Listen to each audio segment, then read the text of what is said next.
Καλημέρα σας. Καλημέρα. Γεια σας. Νομίζω ότι έχουμε αρχίσει να επιστρέφουμε σιγά-σιγά. Πριν ξεκινήσουμε με το πρώτο πάνελ του συνεδρίου, να πούμε ξανά για όσους συνδέθηκαν αργότερα σήμερα, ότι καθ' όλη τη διάρκεια του συνεδρίου θα παρέχετε ταυτόχρονη διερμηνία σε αγγλικά και ελληνικά. Όσοι επιθυμείτε να έχετε διερμηνία, μπορείτε να πατήσετε το κουμπί Interpretation που βρίσκεται στο κάτω μέρος της οθόνης του Zoom. Ερωτήσεις θα μπορείτε να υποβάλλετε μόνο κατά τη διάρκεια των εισηγήσεων. Οι ερωτήσεις προς τους ομιλητές του συνεδρίου μπορούν να απευθύνονται μόνο γραπτώς, στα ελληνικά ή στα αγγλικά, μέσω της λειτουργίας Q&A που βρίσκεται επίσης στο κάτω μέρος της οθόνης του Zoom. Θα θέλαμε να παρακαλέσουμε οι ερωτήσεις να είναι σχετικές με τη θεματική του πάνελ, για να υπάρχει μια ομαλή ροή στη συζήτηση. Και στο σημείο αυτό να ξεκινήσουμε με το πρώτο μας πάνελ. Ο τίτλος του είναι «Η περιβαλλοντική αδειοδότηση ως θεμελιώδες εργαλείο προστασίας του περιβάλλοντος». Έχουμε την τιμή να έχουμε για συντονιστή μας στο πάνελ αυτό τον κύριο Κωνσταντίνο Μενιδάκο, επίτιμο πρόεδρο του Συμβουλίου της Επικρατείας και πρόεδρο της Αρχής Προστασίας Δεδομένων Προσωπικού Χαρακτήρα. Πριν περάσουμε όμως στην παρουσίαση των ομιλητών μας, θα θέλαμε να σας κάνουμε μια ερώτηση προς το κοινό μας, στους συμμετέχοντές μας, να απευθύνουμε μια ερώτηση προς ψηφοφορία. Ωραία. Στην οθόνη σας, λογικά τώρα, πρέπει να βλέπετε ένα παράθυρο, το οποίο αναγράφει την ερώτηση. Η ερώτηση είναι πρώτα στα αγγλικά και από κάτω, πρώτα στα ελληνικά, και από κάτω στα αγγλικά. Ποιο θεωρείτε ότι είναι το πιο σημαντικό στοιχείο για μια αποτελεσματική διαδικασία περιβαλλοντικής αδειοδότησης και θα πρέπει να βελτιωθεί στην Ελλάδα? Οι απαντήσεις που έχουμε διαθέσεις μέσα από κάτω είναι ο επαρκής χρόνος διεξαγωγής δημόσιας διαβούλευσης, η δέουσα εκτίμηση των επιπτώσεων σε περιοχές Natura 2000, η επαρκής τεχνική κατάρτιση της αδειοδοτούσας αρχής για την αξιολόγηση των μελετών περιβαλλοντικών επιπτώσεων, η διασφάλιση υψηλής ποιότητας των μελετών περιβαλλοντικών επιπτώσεων και η έγκαιρη και αποτελεσματική ενημέρωση των ενδιαφερομένων μερών. Μπορείτε να επιλέξετε μία από αυτές τις απαντήσεις, δεν σημαίνει ότι κάποια είναι πιο σωστή από τις άλλες, απλά θα θέλαμε να δούμε μια σχηματομέτρηση του κοινού μας. Έχετε περίπου ακόμα 30 δευτερόλεπτα γι' αυτό.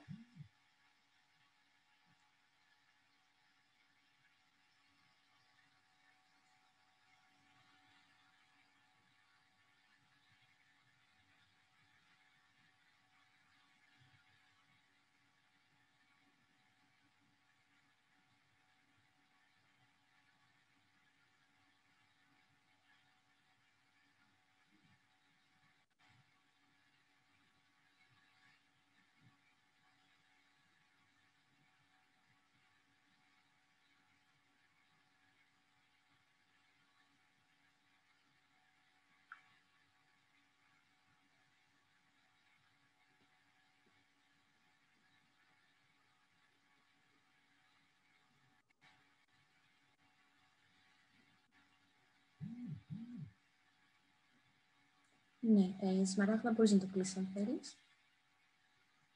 Ωραία, λοιπόν. Η πιο δημοφιλής απάντηση είναι η διασφάλιση υψηλής ποιότητας των μελετών περιβαλλοντικών επιπτώσεων. Κύριε Μενιδάκο, δίνοντας το λόγο σε εσάς, νομίζω ότι οι συμμετέχοντες έδωσαν το στίγμα για τη θεματική της ενότητάς μας. Παρακαλώ, δεν ξέρω αν έχετε να σχολιάσετε κάπου στο αποτέλεσμα. Το σχόλιο που έχω να κάνω, καλημέρα σας και πάλι. Καλημέρα. Καλημέρα στους νεοεισερθόντες. Το ίδιο θα απαντούσα κι εγώ.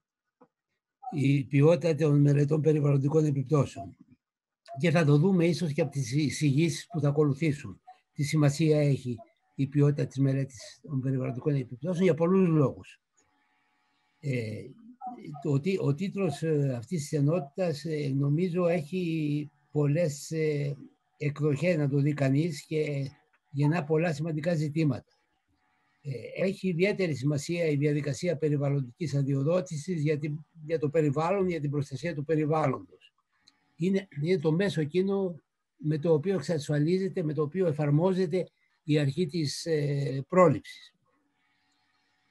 Και επειδή η περιβαλλοντική αδειοδότηση δεν πρέπει να είναι μια αυτοματοποιημένη γραφειοκρατική διαδικασία, απαιτείται να χορηγείται από τις αρμόδιες υπηρεσίες με επίγνωση των συνεπειών που θα έχει ένα μελετώμενο η εκτέλεση ενός έργου ή η άσκηση μιας δραστηριότητας. Απαιτείται να έχει δηλαδή προηγηθεί μελέτη συστηματική, πλήρης, ειλικρινής κυρίως, με χαρακτηριστικά όλα αυτά που πρέπει να έχει μια επιστημονική μελέτη. Τέτοια μελέτη προβλέπεται στην νομοθεσία, αρχικά στην νομοθεσία της Ευρωπαϊκής Ένωσης, μετά αναγκαστικά και στην ελληνική νομοθεσία. Είναι η μελέτη των περιβαλλοντικών επιπτώσεων, που απαιτείται, όπως ξέρουμε, να καταρτίζεται σε κάθε περίπτωση που πρόκειται να γίνει ένα έργο με κάποιες συνέπειες στο περιβάλλον, με εκτιμόμενες κάποιες σημαντικές περιβαλλοντικές επιπτώσεις. Αυτό έχει βεβαίως ιδιαίτερη σημασία. Σε κάθε περίπτωση, η ιδιαίτερη σημασία έχει πολύ μεγαλύτερη στις περιοχές που υπάγονται σε ειδικό καθεστώς προστασίας, όπως είναι οι λεγόμενες περιοχές Natura. Η μελέτη περιβαλλοντικών επιπτώσεων έχει πολλούς ρόλους, 3 κατά βάση. Πρώτον, δίνει τη δυνατότητα στους ενδιαφερόμενους φορείς και γενικά στους πολίτες να ενημερωθούν σωστά και να μπορούν να μετέχουν στην διαδικασία της διαβούλευσης, για την οποία έγινε πολλής λόγος στις προηγούμενες εισηγήσεις, να μετέχουν δημιουργικά.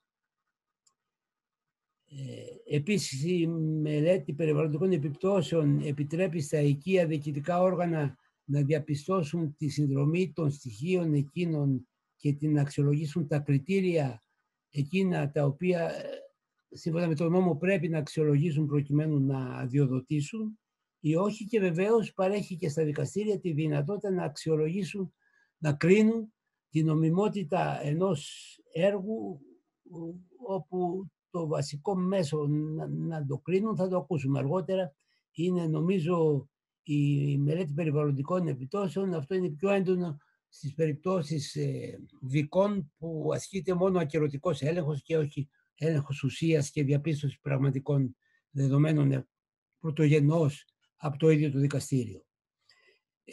Αυτά είναι μια έτσι ίσως περισσότερο φλίαρη από ό,τι θα έπρεπε εισαγωγή σε αυτή την ενότητα, στην οποία θα ακολουθήσουν. Θα έχω τη χαρά να είμαι με τον κύριο Αλέξανδρο Κουλίδη, που είναι προϊστάμενος τμήματος στην Γενική Διεύθυνση Περιβαλλοντικής Αδειοδότησης του λεγόμενου πλέον Υπουργείου ΙΠΕΝ, Υπουργείου Περιβάλλοντος και Ενέργειας, τον κύριο Γεώργιο Χασιώτη, που είναι συντονιστής των νομικών δράσεων του ΒΒΕΦ Ελλάς, τον κύριο Ηλία Κουβαρά, που είναι πρωτοδίκης διοικητικών δικαστηρίων και μεταδιδάκτορ της νομικής του Πανεπιστημίου της Αθήνας, και την κυρία Μάρτα Μπαγεστέρος, η οποία είναι νομικός, Associate Senior Manager στην εταιρεία Milieu Law and Policy Consulting. Δεν έχω να πω τώρα, μακρηγόρησα αρκετά, ο συντονιστής. Ο λόγος στους εισηγητές, αρχικά στον κύριο Αλέξανδρο Κουλίδη. Κύριε Κουλίδη. Καλημέρα σας. Κύριε Πρόεδρε, είναι μεγάλη χαρά που σας βλέπω έστω και εξ αποστάσεως. Καλημέρα σε πολλούς από τους φίλους που μας παρακολουθούν. Ξεκινώ με τις θερμές και ειλικρινείς ευχαριστίες για την πραγματικά τιμητική πρόσκληση να συμμετάσχω σε αυτό το συνέδριο υψηλής σημασίας και σε μια εποχή που οι δυσκολίες της μας κάνουν όλους να σκεφτούμε πραγματικά που βαδίζουμε. Και στο πραγματικά που βαδίζουμε δεν μπορεί παρά να αξιολογήσει κανένας και την περιβαλλοντική κρίση, που αποτελεί πράγματι μια διαρκώς εντυνόμενη κατάσταση.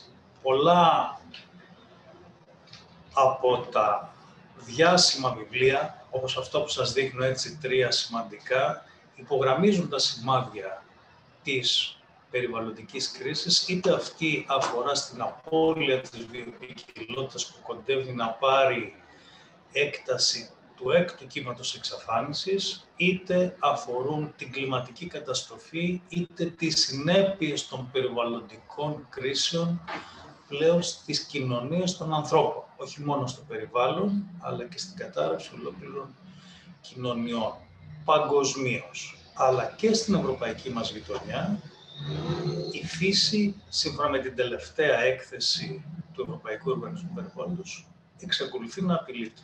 Παρά τις συνεχείς προσπάθειες, το αποτέλεσμα ακόμα είναι ανεπαρκές, με κύριες απειλές τον τρόπο παραγωγής και κατανάλωσης τροφής, τη διαχείριση και χρήση των δασών, αλλά και την εξάπλωση του δομημένου περιβάλλοντος εις βάρος του φυσικού, ενώ παράλληλα η κλιματική αλλαγή απειλεί, πιέζει τα οικοσυστήματα στην ευρωπαϊκή μας γειτονιά. Στην φυσική μας γειτονιά που είναι η Μεσόγειος και η οποία παρότι καλύπτει λιγότερο από 1% των θαλασσών της γης, φιλοξενεί το 18% της βιοποικιλότητας της θάλασσας, έχουμε πάλι σημαντικές απειλές, σαφή σημάδια περιβαλλοντικής κρίσης, οφειλόμενα κυρίως στην υπεραλίευση και την καταστροφή των πληροπαρθίων Ποσειδονίας, αλλά και στη ρύπανση από τις παράκτιες χρήσεις. Η κατάσταση αυτή μας απειλεί όλους και απαιτεί αντιμετώπιση. Και η πρώτη σκέψη θα ήταν να κάνουμε τα πάντα ώστε να πετύχουμε την απόλυτη προστασία του περιβάλλοντος. Για να χρησιμοποιήσω ένα σημερινό όρο, να κάνουμε lockdown, να σταματήσουμε τα πάντα και να προστατεύσουμε το περιβάλλον. Είναι αυτό μια λύση? Μάλλον όχι. Κυρίως διότι αντιστρατεύεται την ανάπτυξη, η οποία ανάπτυξη είναι απαραίτητη για την ευημερία και την κοινωνική συνοχή. Εμπράκτος, έχει αποδειχθεί ότι οι φτωχές κοινωνίες σπανίως μπορούν να αφιερώσουν τις δυνάμεις τους στη διαφύλαξη των περιβαλλοντικών αγαθών, διότι, όπως καταλαβαίνετε, προέχει η επιβίωση των μελών τους.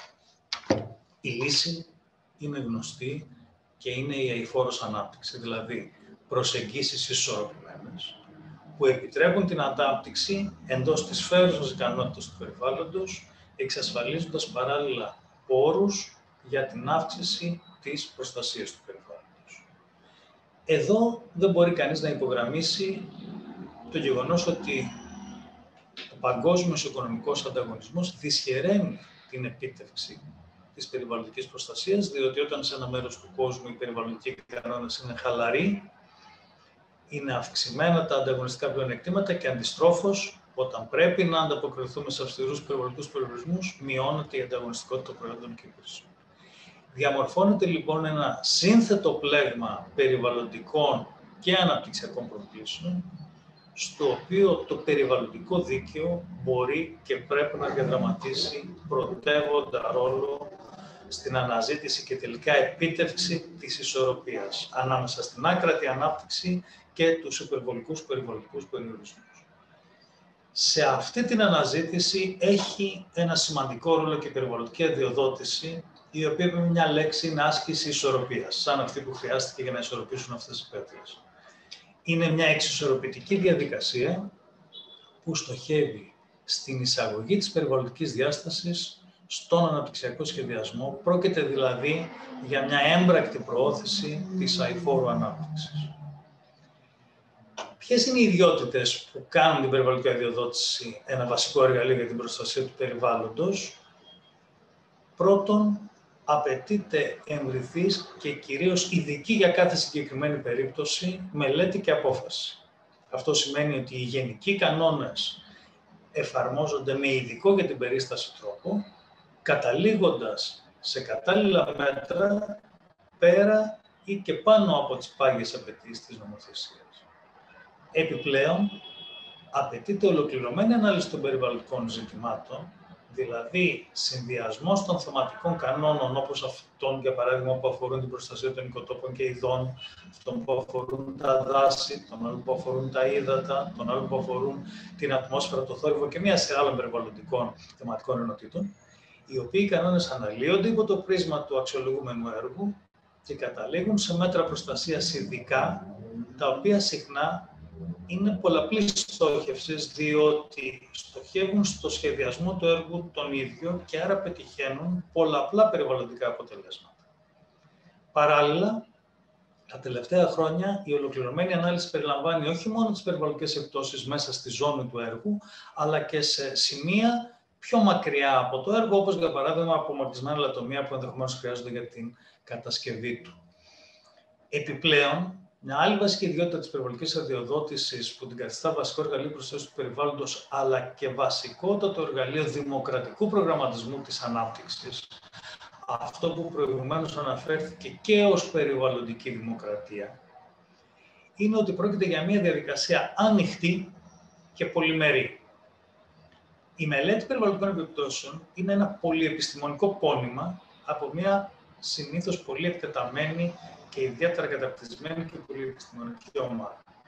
Αλλά και επί της μελέτης αυτής γνωμοδοτούν οι υπηρεσίες όλες και οι φορείς εκείνοι, των οποίων η αρμοδιότητα συνδέεται είτε θεματικά είτε χωρικά με το έργο. Ταυτόχρονα, η δημόσια διαβούλευση, η οποία στην Ελλάδα δεν προϋποθέτει το παραμικρό ένομο ή άλλο συμφέρον ή ενδιαφέρον, αντίθετα είναι ανοιχτή σε όλους αδιακρίτως. Αυτή λοιπόν η απολύτως ανοιχτή δημόσια διαβούλευση επιτρέπει στους μεμονωμένους πολίτες, στους φορείς εκπροσώπησής τους, στις περιβαλλοντικές οργανώσεις και σε οποιοδήποτε άλλο φορέα απόψεων να συνδιαμορφώσει το αποτέλεσμα της διαδικασίας με τις παρατηρήσεις του.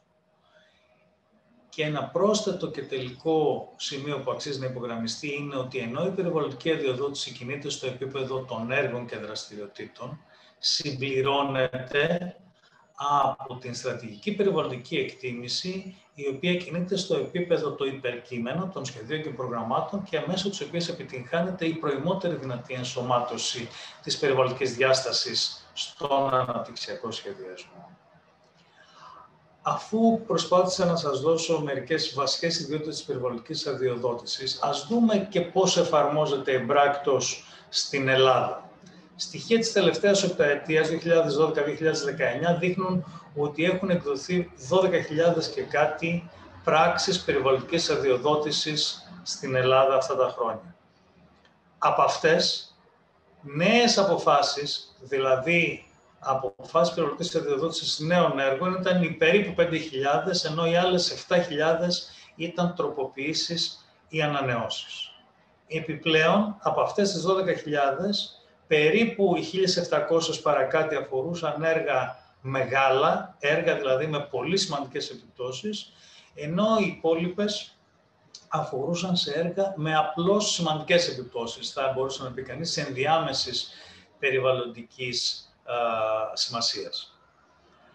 Τι είδους έργα ήταν αυτά τα 12.000 που αδειοδοτήθηκαν περιβαλλοντικά? Όπως βλέπετε, το μεγαλύτερο κομμάτι αφορούσε στη μεταποίηση.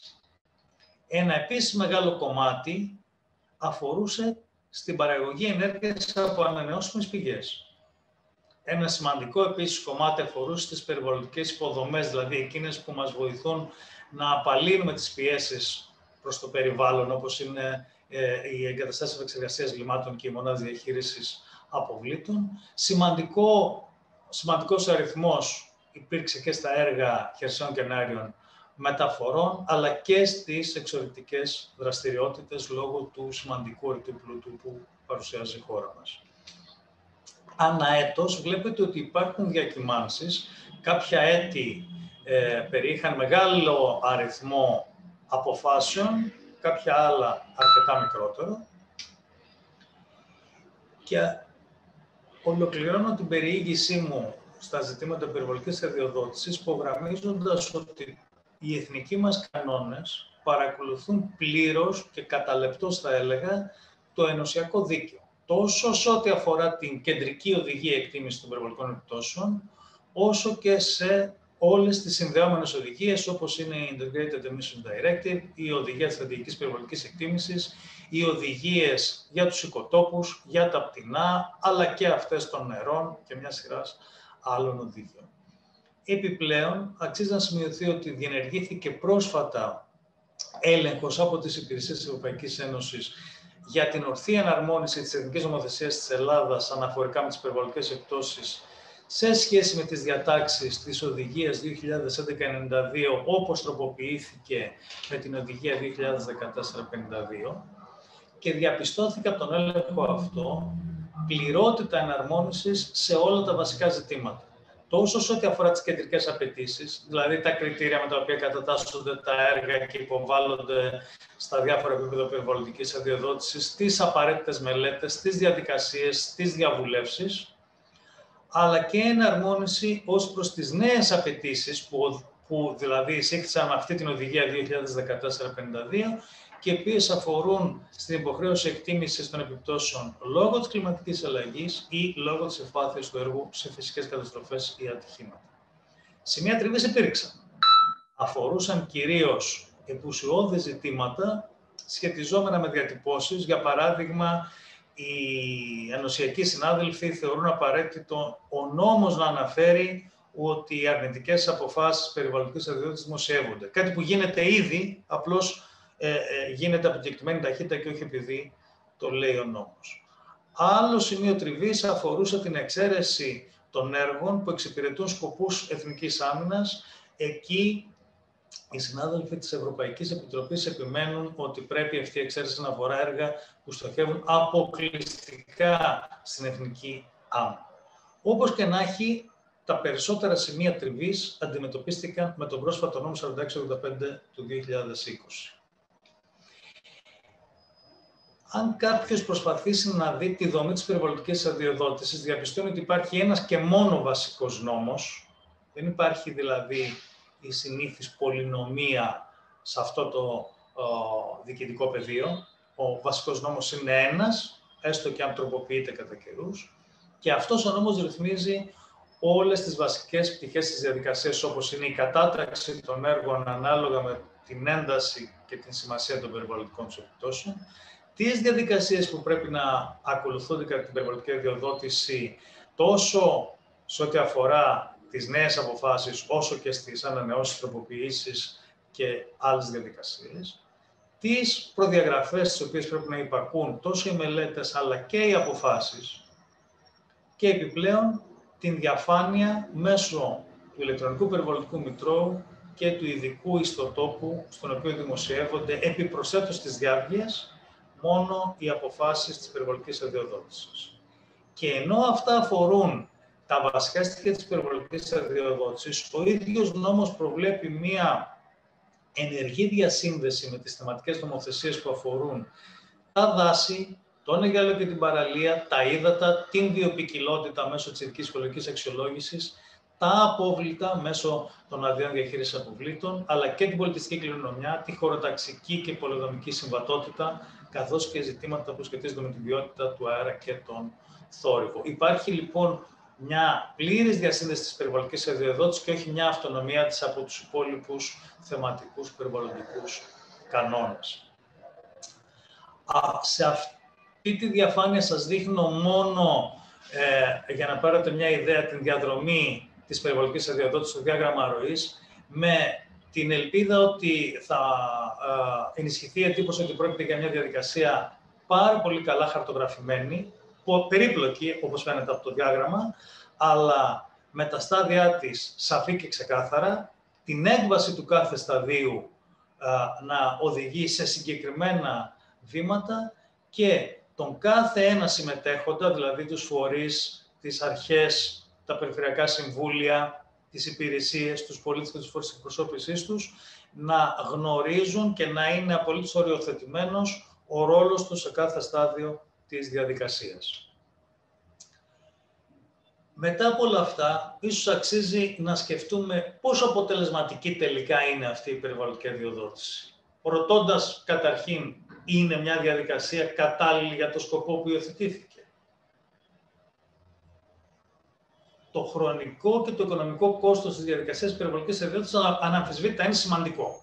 Αλλά το αποτέλεσμα είναι η ενσωμάτωση στο έργο μέτρων για την προστασία του περιβάλλοντος που είναι και στοχευμένα και ειδικά για την κάθε φορά εξεταζόμενη περίπτωση και τα οποία μέτρα την απότατη υλοποίησή τους επιτρέπουν και ενισχύουν την περιβαλλοντική συμβατότητα του έργου, καθιστούν δηλαδή εφικτή την υλοποίησή του με τρόπο που να μην θίγει το περιβάλλον σε βαθμό υπέρμετρο.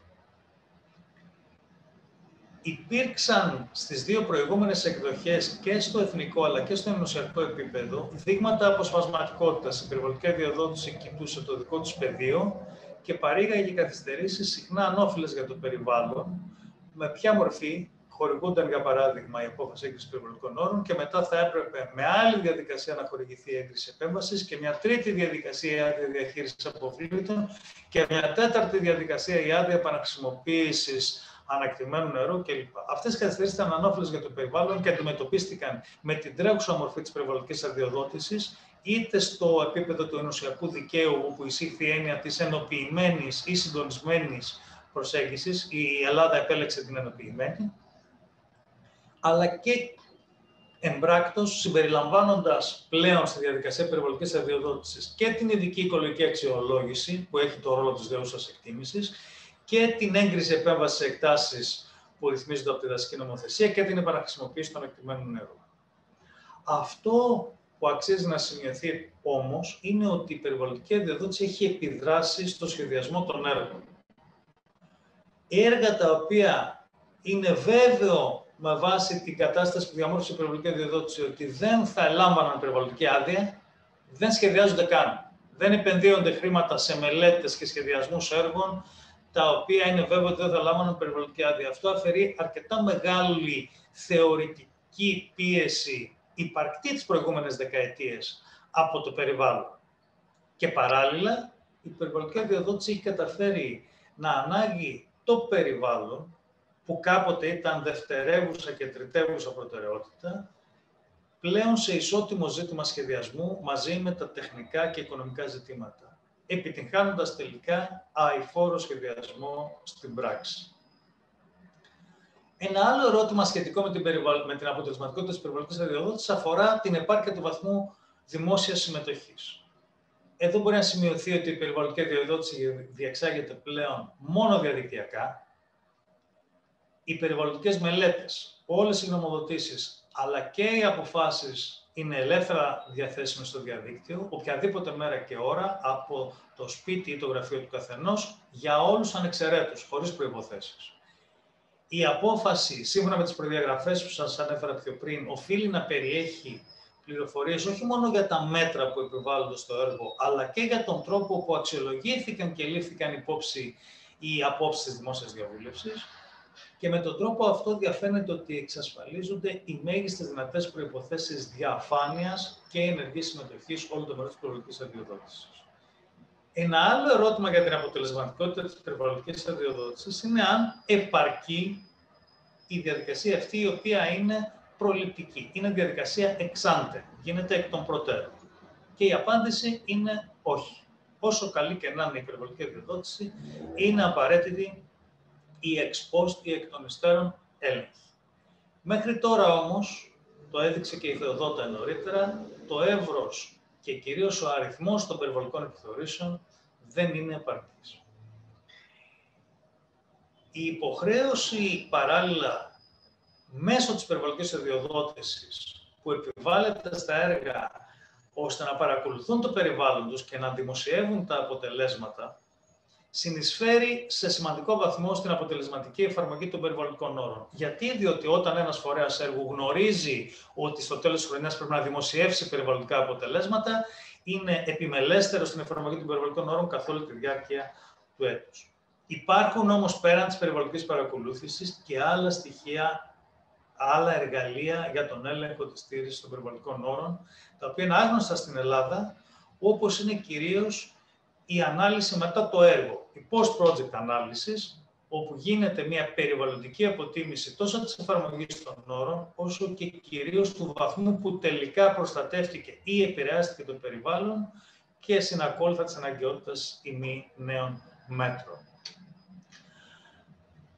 Τι θα κάνουμε την επόμενη μέρα και σε τι βαθμό πρέπει να τεθούν νέοι κανόνες? Αξίζει να σημειωθεί ως σκέψεις για το αύριο της περιβαλλοντικής αδειοδότησης ότι το πεδίο εμπλουτίζεται. επίκειται η ενεργοποίηση των ιδιωτών πιστοποιημένων αξιολογητών, μετά την έκδοση προεδρικού διατάγματος που θα ρυθμίζει τα προσόντα τους. Παράλληλα, ενεργοποιούνται οι πιστοποιημένοι περιβαλλοντικοί ελεγκτές από τον ιδιωτικό τομέα, πάλι με αντίστοιχο προεδρικό διάταγμα. Και εδώ διαφαίνονται δύο προκλήσεις. Θα καταστεί δυνατή η διαμόρφωση ενός επαρκούς πλαισίου αντικειμενικότητας και αμεροληψίας. Πώς θα ισορροπήσουν οι σχέσεις ανάμεσα στον ελεγκτή, που δεν θα είναι πλέον μόνο δημόσιος, αλλά και από τον ιδιωτικό τομέα, μεταξύ του ελεγκτή, του ελεγχόμενου, της δίκης που θα έχει έναν εποπτικό ρόλο, αλλά και της δικαιοσύνης που εν τέλει θα είναι ο κριτής όλου αυτού του πλέγματος σχέσεων. Η διαφάνεια παράλληλα φαίνεται να αυξάνεται. Το ηλεκτρονικό περιβαλλοντικό μητρό ήδη έχει συμβάλει τα μέγιστα και ανασχεδιάζεται για να ενσωματώσει όλα τα σύγχρονα επιτεύγματα της ψηφιακής διακυβέρνησης και να ενισχύσει περαιτέρω τη διαφάνεια, αλλά και οι περιβαλλοντικοί έλεγχοι ευθυγραμμίζονται με τις αρχές της εποπτείας των οικονομικών δραστηριοτήτων και των προϊόντων που έχουν θεσπιστεί με το 45-12, με αποτέλεσμα να αυξηθεί η διαφάνεια, αντικειμενικότητα και η ενοποίηση με άλλα είδη ελέγχου. Και μερικές σκέψεις για το μεθαύριο. Χρειάζονται ενίσχυση πτυχές περιβαλλοντικής αδειοδότησης που σχετίζονται με την περιβαλλοντική κρίση. Μήπως ασχολούμαστε όλο με τα τετριμένα και δεν βλέπουμε την κρίση που επελάβει. Έχουν ήδη ενσωματωθεί πρόνοιες εξέτασης και αντιμετώπισης ζητημάτων της κλιματικής αλλαγής, αλλά και της ευπάθειας σε φυσικές καταστροφές και ατυχήματα. Χρειάζεται, ωστόσο, κατά τη γνώμη μου τουλάχιστον, ενίσχυση των πτυχών αυτών και καθοδήγηση αναφορικά με τις κατάλληλες μεθόδους και τα μέτρα που είναι αποτελεσματικά. Το μείγμα των μέτρων προστασίας του περιβάλλοντος είναι επαρκές ή θέλει εμπλουτισμό. Αξίζει να σημειωθεί ότι τα μέτρα συνήθως είναι περιοριστικά. Μερικές φορές, λίγα από τα μέτρα αυτά ενισχύουν τον έξυπνο σχεδιασμό, οθούν το φορέα του έργου σε ορθολογική χρήση πόρων, σε αξιοποίηση των υλικών που παράγονται ενδιαμέσως, σε υπιότερες μεθόδους κατασκευής, σε πράσινη δόμηση κλπ. Ωστόσο, χρειαζόμαστε επιτακτικά, θα έλεγα, μεγαλύτερη όθηση στην ενσωμάτωση της καινοτομίας ως μέτρο μείωσης της πίεσης του περιβάλλοντος.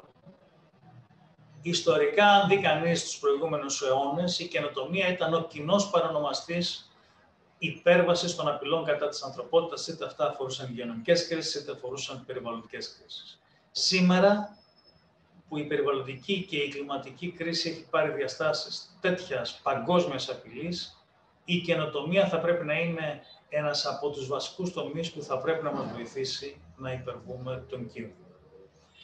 Σας ευχαριστώ για την προσοχή σας και την υπομονή σας που υπερεύουν λιγάκι το χρόνο και θα είμαι στη συνέχεια στη διάθεσή σας. Ευχαριστούμε πολύ, κύριε Κουλίδη. Πάντως λιγάκι, όχι πολύ, δεν υπερεύεται το χρόνο. Νομίζω ότι και σε αυτή την ενότητα θα τηρήσουμε τελικώς το διάγραμμα όπως το έγινε στο πρώτο μέρος αυτού του συνεδρίου. Ευχαριστούμε πολύ γιατί έτσι μας περιγράψατε με λεπτομέρειες και με σαφήνεια βέβαια την νομοθεσία την καινούρια του 2011. Συμφωνώ πως επιφέρει βελτιώσεις. Από ό,τι καταλαβαίνω εσείς που ζείτε στην πράξη την εφαρμογή αυτής της νομοθεσίας, βλέπετε ότι επιφέρει και πραγματικά βελτιώσεις. Εμένα μου έκανε εντύπωση ότι έχει επιρροή στο σχεδιασμό των έργων. Με την έννοια να μην γίνονται μελέτες οι οποίες θα καταλήξουν σε μια αρνητική απόφαση ή και σε μια θετική απόφαση, έτσι, με κάποιες αβαρίες που καμιά φορά, τουλάχιστον στο παρελθόν, έβαζε η διοίκηση. Να περάσουμε αμέσως στον επόμενο εισηγητή, ο κ. Χασιώτης. Ο κ. Χασιώτης, δεν επαναλαμβάνω τις ιδιότητες, τα είπα όλα μαζί στην αρχή. Κύριε Χασιώτη, έχετε το λόγο. Σας ευχαριστώ πολύ, κύριε Πρόεδρε, που συντονίζετε αυτό το πάνελ και ευχαριστώ πάρα πολύ όλους τους συμμετέχοντες που είναι μαζί μας αυτή την αρκετά δύσκολη ημέρα. Παρ' όλα αυτά θα υπάρχει και η επαύριο της πανδημίας και με την έννοια αυτή είναι πολύ σημαντικό η σημερινή μας συνάντηση. Παρεπιπτόντως, να πω ότι ένας από τους στόχους της περιβαλλοντικής αδειοδότησης είναι και η προστασία της υγείας. Δεν είναι πάρα πολύ γνωστό. Είναι γνωστό μόνο σε όσους είναι καλά εξοικειωμένοι με το θεσμό και τα κείμενα που τον διέπουν. Αλλά νομίζω ότι έχει αυτό και τη σημασία του. Φανταστείτε τα εξής περιστατικά. Κυκλοφορεί στην αγορά ένα φάρμακο, ένα εμβόλιο ας πούμε, χωρίς να έχει την απαραίτητη άδεια κυκλοφορίας. Μετά από κάποια χρόνια ή ένα σημαντικό χρονικό διάστημα, κατατίθεται στη Βουλή μια διάταξη η οποία λέει ότι το φάρμακο αυτό μπορεί να συνεχίσει να κυκλοφορεί μέχρι να αποκτήσει τις απαραίτητες άδειες. Ή, κατά μία άλλη εκδοχή, η Βουλή έρχεται και ψηφίζει μία διάταξη που λέει ότι μέχρι σήμερα το φάρμακο αυτό κυκλοφορούσε νόμιμα. Και όλα αυτά χωρίς να εξετάσει καθόλου τα δεδομένα που προκύπτουν από τις επιπτώσεις αυτού του παρασκευάσματος στη δημόσια υγεία. Θα υπήρχε κάποιο πρόβλημα με τις διατάξεις αυτές? Φαντάζομαι ότι όλοι θα συμφωνήσουμε ότι θα υπήρχε. Φανταστείτε τώρα την περίπτωση να μην είναι φάρμακο, να μην μιλάμε για φάρμακο και την άδεια κυκλοφορίας του, αλλά να μιλάμε για κάποιο έργο και μια δραστηριότητα η οποία έχει απειλές για το περιβάλλον και η οποία θα έπρεπε να είχε απόφαση έγκρισης περιβαλλοντικών όρων, αλλά δεν έχει. Ή η απόφαση αυτή έχει εκπνεύσει. Υπάρχει εδώ κάποιο πρόβλημα? Στη διάρκεια της εισήγησής μου θα προσπαθήσω να σας πείσω ότι όντως υπάρχει. Ουσιαστικά θα προσπαθήσω να κάνω τρία πράγματα. Πρώτον, να σας πείσω ότι οι διατάξεις αυτές είναι δυστυχώς πάρα πολύ συχνές στην σύγχρονη ελληνική νομοθεσία. Δεύτερον, ότι οι διατάξεις αυτές αντίκεινται στο ενωσιακό δίκαιο. Και τρίτον, εφόσον υπάρχει χρόνος, να κάνω κάποιες παρατηρήσεις για το τι σημαίνουν όλα αυτά για το σημερινό μας συνέδριο. Και αν υπάρχει μια διαφορετική οπτική με την προηγούμενη εισήγηση, δεν έχει να κάνει καθόλου με το έργο που κάνουν οι υπηρεσίες που εμπλέκονται στην περιβαλλοντική αδειοδότηση, το οποίο είναι τεράστιο και ανεκτήμητο, ούτε με την αξία του θεσμού, αλλά έχει να κάνει με τους τρόπους που ο θεσμός αυτός και το έργο αυτό υπονομεύεται και σχετικοποιείται από αντίθετες διατάξεις της νομοθεσίας. Προχωρώντας το θέμα μου, θα ήθελα να κάνω τρεις προκαταρκτικές παρατηρήσεις. Μπορεί να ξενήσει ορισμένους το γεγονός ότι κάποιες από τις διατάξεις που θα αναφέρω δεν αφορούν τόσο την περιβαλλοντική αδειοδότηση, δεν αφορούν την απόφαση έγκρισης περιβαλλοντικών όρων.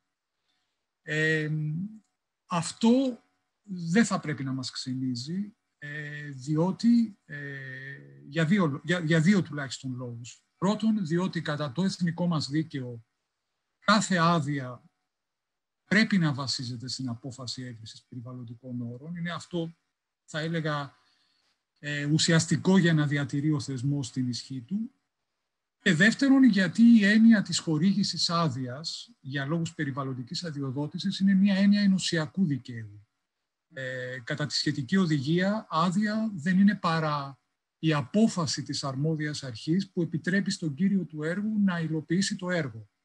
Συνεπώς, αν κατά το εθνικό δίκαιο μαζί με την απόφαση έγκρισης περιβαλλοντικών όρων χρειάζονται και άλλες άδειες, για παράδειγμα το ειδικό σήμα λειτουργίας ή η άδεια δόμησης, τότε έχουμε μια διαδικασία αδειοδότησης η οποία υπάγεται στο ενωσιακό δίκαιο.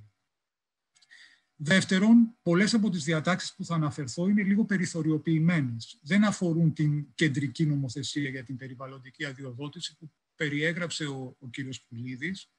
Είναι διατάξεις συνήθως οι οποίες εμφανίζονται στο τμήμα αυτό των νομοσχεδίων, το οποίο τιτλοφορείται ως μεταβατικές διατάξεις. Είναι διατάξεις τομεακές και πολύ συχνά δεν την χάνουν της απαραίτητης προσοχής. Βρίσκονται κάτω από το ραντάρ, όμως είναι εκεί γιατί διέπουν την διοικητική δράση και έχουν σημαντικές επιπτώσεις. Μετά από αυτή τη λίγο μακριά εισαγωγή θα ήθελα να προχωρήσω στην εισήγησή μου και Το πρώτο της κομμάτι στο πρώτο της κομμάτι θα ήθελα να σας δώσω έναν οδηγό αναγνώρισης, αν μου επιτρέπετε, για ορισμένες από τις διατάξεις αυτές που, όπως περιέγραψα, υπονομεύουν το θεσμό της περιβαλλοντικής αδειοδότησης. Η πρώτη κατηγορία διατάξεων θα μπορούσε να ονομαστεί κάπως έτσι περιγραφικά ως λειτουργική τακτοποίηση. Ο όρος παρεπιπτόντως δεν είναι δικός μου. Ανήκει στον νομοθέτη, ο οποίος φαίνεται ότι τον χρησιμοποίησε για πρώτη φορά το 2009 για τα τουριστικά καταλύματα. Αυτή τη στιγμή η βασική μας διάταξη βρίσκεται στο νόμο 4.403 του 2016, ο οποίος μας λέει περίπου τα εξής, ότι τα υφιστάμενα κύρια ξενοδοχειακά καταλύματα διατηρούν το ειδικό σήμα λειτουργίας τους, ακόμα και άμα το σύνολο των προσηκόντως κατατεθειμένων στην αρμόδια για τη χορήγηση του ειδικού σήματος λειτουργίας υπηρεσία προβλεπόμενων δικαιολογητικών, ελείπει απόφαση έγκρισης περιβαλλοντικών όρων. Αυτό είναι το πρότυπο της λειτουργικής τακτοποίησης, δηλαδή ουσιαστικά πρόκειται για μια ρύθμιση η οποία δίνει μια προθεσμία σε μια ομάδα εγκαταστάσεων η οποία κανονικά θα έπρεπε να αδειοδοτηθεί περιβαλλοντικά, να τακτοποιήσει την έλλειψη περιβαλλοντικής αδειοδότησης και η προθεσμία αυτή ανανεώνεται συνέχεια. Ας πούμε, στην περίπτωση των τουριστικών εγκαταστάσεων είχαμε μια παλαιότερη ρύθμιση του 2009. Η συγκεκριμένη ρύθμιση που σας ανέφερα είναι από το 2006, παρατάθηκε το 2007 και πάλι το 2009 και το 2020. Δηλαδή περίπου έχουμε ένα καθεστώς 11 ετών. Αφήνοντας λίγο τον τουριστικό τομέα, θα μπορούσαμε να προχωρήσουμε στον εξορρυκτικό τομέα και να σας αναφέρω μια διάταξη του 2018 για ταλατομία, συγκεκριμένα ταλατομία σχιστολιθικών κλακών, τα οποία πάλι αναφέρει ο νόμος ότι νομικά και φυσικά πρόσωπα που εκμεταλλεύονται τα λατομεία αυτά, προκειμένου να συνεχίσουν την εκμετάλλευση των λατομείων αυτών, οφείλουν να υποβάλουν τα απαιτούμενα δικαιολογητικά σύμφωνα με το άρθρο κτλ. Μέχρι το 2020. Και δόθηκε και επιπλέον παράταση πάλι με νόμο του 2019. Ένα τρίτο παράδειγμα, πολύ γνωστό, για το οποίο η οργάνωσή μας έχει κάνει και καταγγελία στην Επιτροπή Άρχους, αφορά την ενέργεια και συγκεκριμένα τις εγκαταστάσεις της ΔΕΗ. Πρόκειται για το ζήτημα της προσωρινής ενιαίας άδειας λειτουργίας. Εδώ πέρα ο νομοθέτης προβλέπει ότι χορηγείται αυτή η ενιαία άδεια λειτουργίας στις εγκαταστάσεις της ΔΕΗ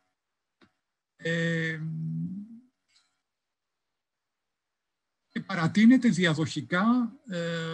Αυτή τη στιγμή η τελευταία παράταση είναι μέχρι τις 31 Δεκάτου του 2021. Με αυτό το καθεστώς οι εγκαταστάσεις της ΔΕΗ λειτουργούν από 1999. Το νόημα της προσωρινής ενιαίας άδειας λειτουργίας είναι ότι αυτές οι εγκαταστάσεις μπορούν να συνεχίσουν να λειτουργούν χωρίς να έχουν απόφαση έγκρισης περιβαλλοντικών όρων σε ισχύ ή χωρίς να την έχουν τροποποιήσει σύμφωνα με τις διατάξεις που πρέπει. Αντίστοιχες είναι και άλλες ρυθμίσεις που υπάρχουν για διάφορα άλλα ζητήματα. Δεν χρειάζεται να τα πω εδώ πέρα, είναι πάρα πολλά, δεν θέλω να σας κουράσω. Να αναφέρω ένα τελευταίο παράδειγμα, είναι η νομοθεσία. Στην ίδια κατηγορία θα μπορούσε να θεωρηθεί ότι ανήκει και η πολύ γνωστή σε όσους ζούμε στην Ελλάδα νομοθεσία για τα αυθαίρετα. Θυμίζω ότι για την υπαγωγή ενός αυθαίρετου στις ρυθμίσεις του 4495 δεν χρειάζεται απόφαση έγκρισης περιβαλλοντικών όρων. Φυσικά εκεί που το αυθαίρετο υπάγεται στην νομοθεσία για την έγκριση περιβαλλοντικών όρων. Και φυσικά υπάρχουν αντίστοιχες ρυθμίσεις που αφορούν την λειτουργική τακτοποίηση έργων τα οποία έχουν κατασκευαστεί ή λειτουργούν με βάση οριζόντια περιβαλλοντική νομοθεσία. Για παράδειγμα, αν εδώ αναφέρομαι σε έργα στον Αιγιαλό, πολλά από τα οποία νομιμοποιήθηκαν σε εισαγωγικά με τις τελευταίες τροποποιήσεις του νόμου 2971 και φυσικά έργα σε δάση και δασικές εκτάσεις, τα οποία έχουν τακτοποιηθεί με διάφορες άλλες ρυθμίσεις, οι οποίες ισχύουν κατά καιρούς. Η δεύτερη κατηγορία διατάξεων με την οποία αποσυνδέεται η λειτουργία αυτών των έργων από την περιβαλλοντική αδειοδότηση είναι λίγο πιο ομή, πιο συγκεκριμένη και θα μπορούσε να ονομαστεί ελήψη καλύτερου όρου σαν νομιμοποίηση με νομοθετική διακήρυξη. Εδώ πέρα ο νομοθέτης είναι λίγο πιο ευθύς, έρχεται και διακηρύττει ότι ορισμένες κατασκευές και ορισμένα έργα είναι νόμιμα. Χωρίς να περιμένει κάποια πρωτοβουλία από τον φορέα του έργου, να προσκομίσει τα δικαιολογητικά, να προσκομίσει την απόφαση έγκρισης περιβαλλοντικών όρων σε κάποια προθεσμία. Ένα τυπικό παράδειγμα είναι οι εγκαταστάσεις του ΕΟΤ, οι οποίες νομιμοποιήθηκαν σε εισαγωγικά με τον νόμο του Μεσοπρόθεσμου για τα δημόσια κτήματα. Επιτρέψτε μου να σας τον διαβάσω αυτολεξί. Θεωρούνται νομίμως υφιστάμενες όλες οι τουριστικές εγκαταστάσεις, κτηριακές και λιμενικές, που έχουν ανεγερθεί από τον ΕΟΤ τρίτο για λογαριασμό του μέχρι την ημερομηνία δημοσίευσης του 2837 του 2000, χωρίς την κατά νόμο άδεια. Ένα πιο πρόσφατο παράδειγμα αφορά το ελληνικό. Πρόκειται για τη διάταξη του άρθρου 67 του νόμου 4663 του 2020. Θεωρούνται νομίμως υφιστάμενες όλες οι εγκαταστάσεις, κτίρια και εν γέννη κτίσματα και κατασκευές που έχουν ανεγερθεί μέχρι την ημερομηνία δημοσίευσης του παρόντος νόμου, είτε με άδεια, είτε χωρίς άδεια, είτε καθ' υπέρβαση αυτής, εντός του Μητροπολιτικού Πόλου Ελληνικού Αγίου Κοσμά κτλ. Και πάρα πολλές ακόμα, δεν χρειάζεται να σας κουράζω. Και η ενέργεια έχει την τιμητική της και σε αυτήν την κατηγορία διατάξεων. Υπάρχει μια διάταξη για τις ενεργειακές εγκαταστάσεις της Κρήτης, στο νόμο 4618 του 19, η οποία είναι λίγο ξενίζει με την ευθύτητα με την οποία προσπαθεί να παρακάμψει το ενωσιακό δίκαιο. Από την 1η Ιανουαρίου του 2020 και μέχρι την ολοκλήρωση της ηλεκτρονικής διασύνδεσης της νήσου Κρήτης με την Αττική, οι ατμοηλεκτρικές μονάδες που υπάγονται στην Οδηγία 2010-75, είναι η οδηγία για τις βιομηχανικές εκπομπές αυτή, η οποία εφαρμόζεται εν μέρη μέσω της περιβαλλοντικής αδειοδότησης στην Ελλάδα. Λοιπόν, οι εγκαταστάσεις αυτές δύναται να λειτουργούν κατά παρέκκληση της κοινής υπουργικής απόφασης που ενσωματώνει την οδηγία. Κατά παρέκκληση της οδηγίας ουσιαστικά. Μάλιστα για τη διάταξη αυτή υπάρχει και παραπομπή της χώρας. Μάλλον υπάρχει επιστολή όχλησης της χώρας από τις υπηρεσίες της Επιτροπής. Και φυσικά υπάρχουν αρκετές ακόμα. Προχωρώντας στο δεύτερο μέρος της εισήγησής μου, θα ήθελα να εξετάσω κατά πόσο οι διατάξεις αυτές είναι σύμφωνες με το ενωσιακό δίκαιο. Κατά την άποψή μου δεν είναι. Πρώτα απ' όλα, να βγάλουμε από τη μέση ένα ζήτημα. Το ενωσιακό δίκαιο προβλέπει την αδειοδότηση ορισμένων έργων με νομοθετικές διατάξεις, συγκεκριμένων έργων. Δεν πρόκειται για την περίπτωση αυτή εδώ πέρα, διότι κατά το ενωσιακό δίκαιο η αδειοδότηση αυτή, η οποία έχει γίνει στην Ελλάδα πολλές φορές και έχει απασχολήσει και το Συμβούλιο της Επικρατείας, πρέπει να γίνεται κατά λεπτός. Πρέπει να γίνεται δηλαδή με έναν τρόπο ο οποίος να προσυδειάζει με την περιβαλλοντική αδειοδότηση. Δηλαδή πρέπει η Βουλή να εξετάζει ένα συγκεκριμένο έργο, πρέπει να εξετάζει κάτι σαν μελέτη περιβαλλοντικών επιπτώσεων, έτσι ώστε να υπάρχει μια λειτουργική αντιστοιχία μεταξύ της περιβαλλοντικής αδειοδότησης από τη διοίκηση και της περιβαλλοντικής αδειοδότησης μέσω νομοθετικής διάταξης. Στη συνέχεια πρέπει να υποθεί ότι το Δικαστήριο της Ευρωπαϊκής Ένωσης έχει κρίνει, για παράδειγμα στην απόφαση Stad Weiner Neustadt, την 348 του 2015, ότι κανένα καθεστώς νομιμοποιήσεως δεν τηρεί τις απαιτήσεις της οδηγίας για την περιβαλλοντική αδειοδότηση. Εφόσον χορηγείται χωρίς να συντρέχουν εξαιρετικές περιστάσεις. Συντρέχουν εξαιρετικές περιστάσεις σε όλα αυτά τα παραδείγματα που ανέφερα? Θα έλεγα ότι δεν συντρέχουν. Πρώτα απ' όλα γιατί αυτά τα παραδείγματα διαρκούν για ένα πάρα πολύ μεγάλο διάστημα. Για παράδειγμα, για τις τουριστικές εγκαταστάσεις, μιλάμε για ένα καθεστώς 11 ετών. Για την ενιαία άδεια λειτουργίας της ΔΕΗ, μιλάμε για ένα καθεστώς το οποίο μπορεί και να έχει ξεπεράσει τα 20 χρόνια. Για να είμαστε βέβαια ακριβείς, το Δικαστήριο επίσης της Ευρωπαϊκής Ένωσης έχει πει ότι δεν είναι αντίθετοι προς το δίκαιο της Ένωσης εθνικοί κανόνες οι οποίοι επιτρέπουν σε ορισμένες περιπτώσεις την νομιμοποίηση παράτυπων πράξεων, παράτυπων με την έννοια του ενωσιακού δικαίου. Αυτό όμως πρέπει να συμβαίνει με έναν τρόπο έτσι ώστε οι ενδιαφερόμενοι να μην μπορούν να παρακάμπτουν τους κανόνες του δικαίου της Ένωσης ή να αποφύγουν να τους εφαρμόσουν. Και πρέπει να παρέχεται κατ' εξαίρεση. Παρέχεται κατ' εξαίρεση στις δικές μας τις περιπτώσεις που ανέφερα? Κατά την άποψή μου, όχι, δεν παρέχεται κατ' εξαίρεση. Και ο όγκος των περιπτώσεων που καλύπτονται από τις διατάξεις αυτές και η χρονική τους διάρκεια οδηγούν, θα έλεγα, αβίαστα στο συμπέρασμα ότι δεν πρόκειται για μια εξαιρετική ρύθμιση, αλλά πρόκειται για μια ρύθμιση η οποία έχει πλέον κανονικοποιηθεί. Επίσης, το δικαστήριο στις περιπτώσεις αυτές απαιτεί η εκτίμηση περιβαλλοντικών επιπτώσεων να μην ανατρέχει μόνο στην χρονική στιγμή της νομιμοποίησης, της τακτοποίησης, αλλά στη χρονική στιγμή της δημιουργίας του έργου, στη χρονική στιγμή που έπρεπε να εφαρμοστεί ο νόμος. Κάτι το οποίο είναι εξαιρετικά αμφίβολο αν θα συμβεί, για παράδειγμα σε αυτές τις διατάξεις που ανέφερα για την ενέργεια ή για τα λατομεία. Θα ήθελα να προχωρήσω τώρα σε μερικές γενικές παρατηρήσεις.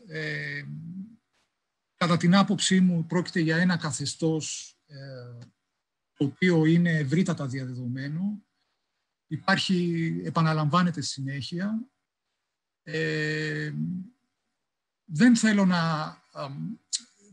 Εννοείται ότι σαν εκπρόσωπος μιας περιβαλλοντικής οργάνωσης θεωρώ ότι όλα αυτά υπονομεύουν τη συμμετοχή του κοινού και την περιβαλλοντική αδειοδότηση και δεν θα έπρεπε να συμβαίνουν. Από την άλλη μεριά είναι σαφές ότι εδώ πέρα έχουμε να κάνουμε με ένα δείγμα σημαντικής διοικητικής αδυναμίας. Η διοίκηση αδυνατεί να διεκπεραιώσει την περιβαλλοντική αδειοδότηση ορισμένων κατηγοριών εγκαταστάσεων στα περιθώρια που πρέπει, με αποτέλεσμα να παρεμβαίνει ο νομοθέτης.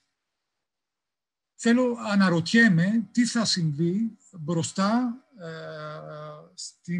στις νομοθετικές ανάγκες που θα φέρει το κοντινό μέλλον.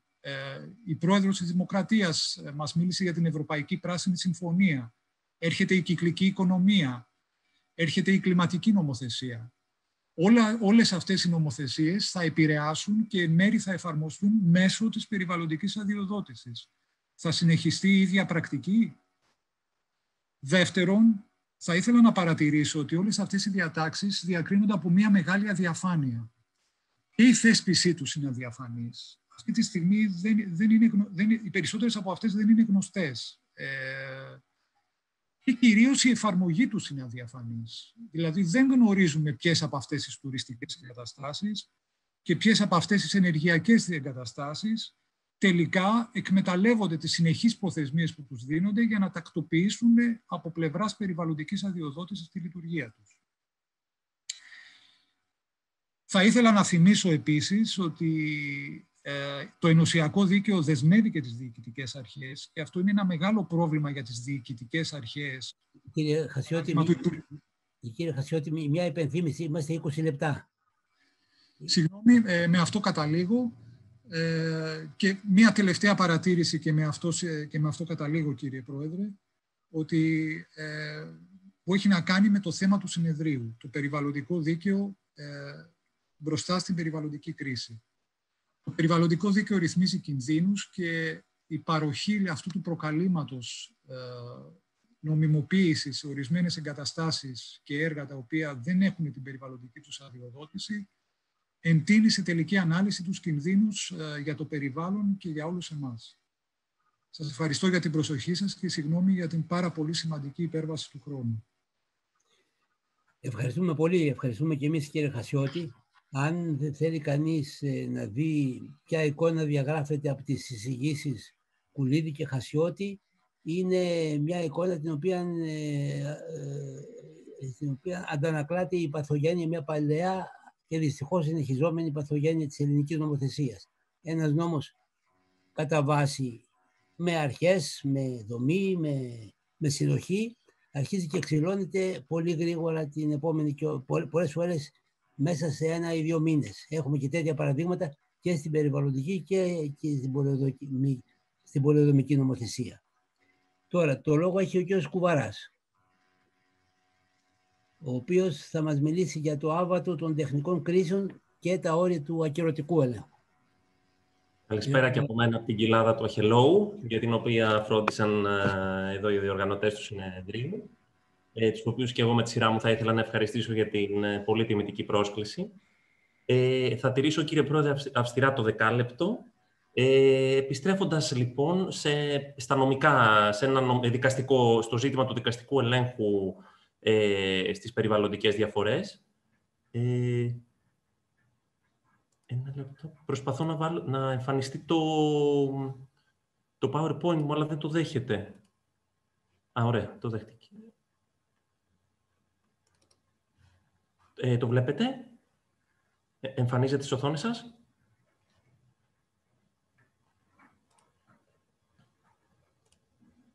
Το βλέπουμε κύριε Κουβαρά. Ωραία. Το θέμα της εισήγησής μου ίσως φαντάζει σε όσους έχουν ασχοληθεί με την περιβαλλοντική νομολογία του Συμβουλίου της Επικρατείας σαν remake μιας ταινίας ιδιαίτερα αγαπητής για τη θεωρία του δημοσίου δικαίου από τη δεκαετία του 90.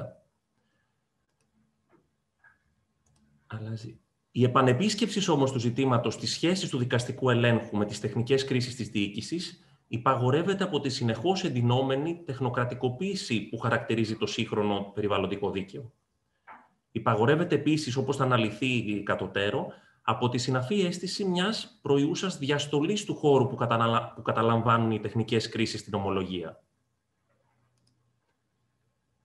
Οι ζυμώσεις στο δικαιοδοτικό έργο κατά τα πρώτα χρόνια εφαρμογής της νομοθεσίας για την περιβαλλοντική αδειοδότηση κατέληξαν ως γνωστό στη διαμόρφωση ενός νομολογιακού πλαισίου για τον τρόπο άσκησης του δικαστικού ελέγχου επί της απόφασης έγκρισης περιβαλλοντικών επιπτώσεων. Για το ζήτημα βέβαια τώρα των τεχνικών κρίσεων που εξετάζουμε προκειμένου, είναι περισσότερο κρίσιμο. Περισσότερα κρίσιμα είναι τα αρνητικά όρια του ακυρωτικού ελέγχου. Εξέρχεται λοιπόν των ορίων αυτών η ευθεία αξιολόγηση εκ μέρους του δικαστή των συνεπειών ορισμένου έργου ή δραστηριότητας, διότι προϋποθέτει κατά τη διατύπωση της νομολογίας διαπίστωση πραγματικών καταστάσεων, διερεύνηση τεχνικών θεμάτων, ουσιαστικές εκτιμήσεις και στάθμιση που στηρίζεται σε αυτές ακριβώς τις ουσιαστικές εκτιμήσεις.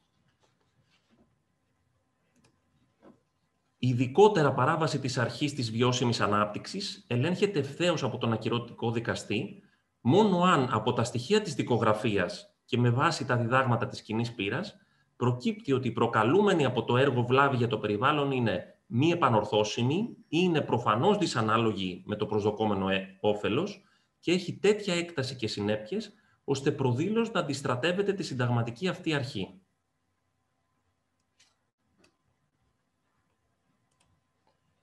Οι τεχνικές λοιπόν κρίσεις της διοίκησης ελέγχονται ως προς την ορθότητά τους αν παρίστανται προδήλως εσφαλμένες με βάση την κοινή πείρα. Αναρωτιέται ωστόσο κανείς, έχει ιδιαίτερο νόημα η αναφορά σε κοινή πείρα για τόσο υψηλής εξειδίκευσης τεχνικά ζητήματα όπως αυτά που ρυθμίζει η περιβαλλοντική νομοθεσία? Ποια η έκταση της επικράτειας των τεχνικών θεμάτων τα οποία αδυνατεί να ελέγξει ο δικαστής? Υφίστανται ορισμένες ενδείξεις ότι ο χώρος των ανέλεγκτων ακυρωτικά τεχνικών κρίσεων της διοίκησης διευρύνεται με την πάροδο του χρόνου. Η αυξανόμενη αναφορά στην ομολογία σε ανέλεγκτες ακυρωτικά τεχνικές κρίσεις μπορεί κάλλιστα να αποδοθεί, αλλά και να δικαιολογηθεί βεβαίως, από την εκθετική εκτείναξη του πλήθους και της συνθετότητας των τεχνικών ζητημάτων, με τα οποία έρχεται ολοένα και περισσότερο αντιμέτωπο το Συμβούλιο της Επικρατείας. Από μια εντελώς ενδεικτική και σίγουρα δεκτική αμφισβήτησης και αντιλόγου έρευνα που έκανα στην ομολογία με βάση συνδυαστικά τα λύματα περιβάλλον και ανέλεγκτη τεχνική κρίση, προκύπτουν τα ακόλουθα. Από το 1977 στο 2000 φαίνεται να τίθεται ζήτημα ανέλεγκτης τεχνικής κρίσης σε 23 περιβαλλοντικές υποθέσεις. Σε ίδιο περίπου διάστημα, από το 2000 ως το 2020, τέτοιο ζήτημα ηγέρθη σε 166 υποθέσεις περιβαλλοντικού στη συντριπτική τους πλειονότητα ενδιαφέροντος. Το σχετικής, μένως αυτό, σίγουρα αξία στατιστικό δεδομένο περί επταπλασιασμού της αναφοράς σε ανέλεγκτες τεχνικές κρίσεις, φαίνεται ίσως να ανταποκρίνεται σε έναν βαθμό στη δικηγορική κριτική ότι όλο και περισσότερο ο περιβαλλοντικός δικαστής επικαλείται το ακυρωτικά ανέλεγκτο των τεχνικών κρίσεων για να ανοίξει τα σχήρες του. Σύμφωνα με μια ακραία κριτική άποψη που έχει διατυπωθεί και από καθηγητές, η επίκληση του ανελέγκτου ή μη των τεχνικών κρίσεων δεν λαμβάνει χώρα με μεθοδολογική συνέπεια, αλλά το όριο των τεχνικών κρίσεων μεταβάλλεται αυθαίρετα κατά το δοκούν. Ας κάνουμε ένα βήμα πίσω στο συλλογισμό μας και ας δούμε τι θεωρεί ανέλεγκτη τεχνική κρίση πρόσφατη νομολογία. Βλέπουμε λοιπόν ότι η επιλογή της καταλληλότερης μεθόδου επεξεργασίας των αποβλήτων σε συγκεκριμένη κατάσταση εναπόκειται στην ανέλεγκτη ακυρωτικά τεχνική κρίση της διοίκησης, με την προϋπόθεση ότι τηρείται το κανονιστικό πλαίσιο που ρυθμίζει συνολικά το ζήτημα της διαχείρισης των αποβλήτων και ότι η επιλεγόμενη μέθοδος εντάσσεται στο πλαίσιο εθνικού σχεδιασμού. Περαιτέρω ανάγονται σε ακυρωτικώς ανέλεγκτα τεχνικά ζητήματα το είδος και οι ποσότητες των εκπεμπόμενων από την καύση φυσικού αερίου ρήπων, εφόσον δεν αποτελούν γεγονότα πασίδηλα ή δεδομένα κοινής πείρας, ή δεν προκύπτουν από τη σύσταση του καυσίμου ή τις προδιαγραφές του εξοπλισμού ή από έγγραφα της διοίκησης ή άλλων αρμοδίων φορέων. Ως ανέλεγκτη τεχνική κρίση έχουν κριθεί και οι οριακές τιμές εκπομπής για ρυπαντικές ουσίες, οι οποίες αναμένεται να εκπέμπονται από εγκατάσταση κατά τους κανόνες της επιστήμης και την νομοθεσία. Ακυρωτικός τέλος ανέλεγκτη κρίνεται και η τεχνική επιστημονική κρίση της διοίκησης, εφόσον υιοθετεί τα πορίσματα της μελέτης περιβαλλοντικών επιπτώσεων και επιβάλλει τους κατάλληλους κατά την κρίση της περιβαλλοντικούς όρους.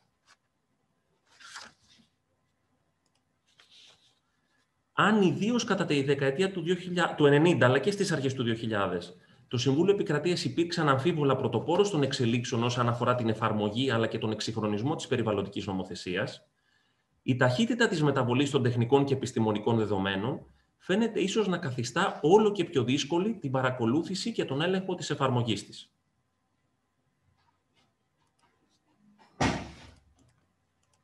Κατά τη δεκαετία του 90, το Συμβούλιο της Επικρατείας είχε διατάξει τη διενέργεια πραγματογνωμοσύνης από ειδικούς επιστήμονες για τεχνικά ζητήματα.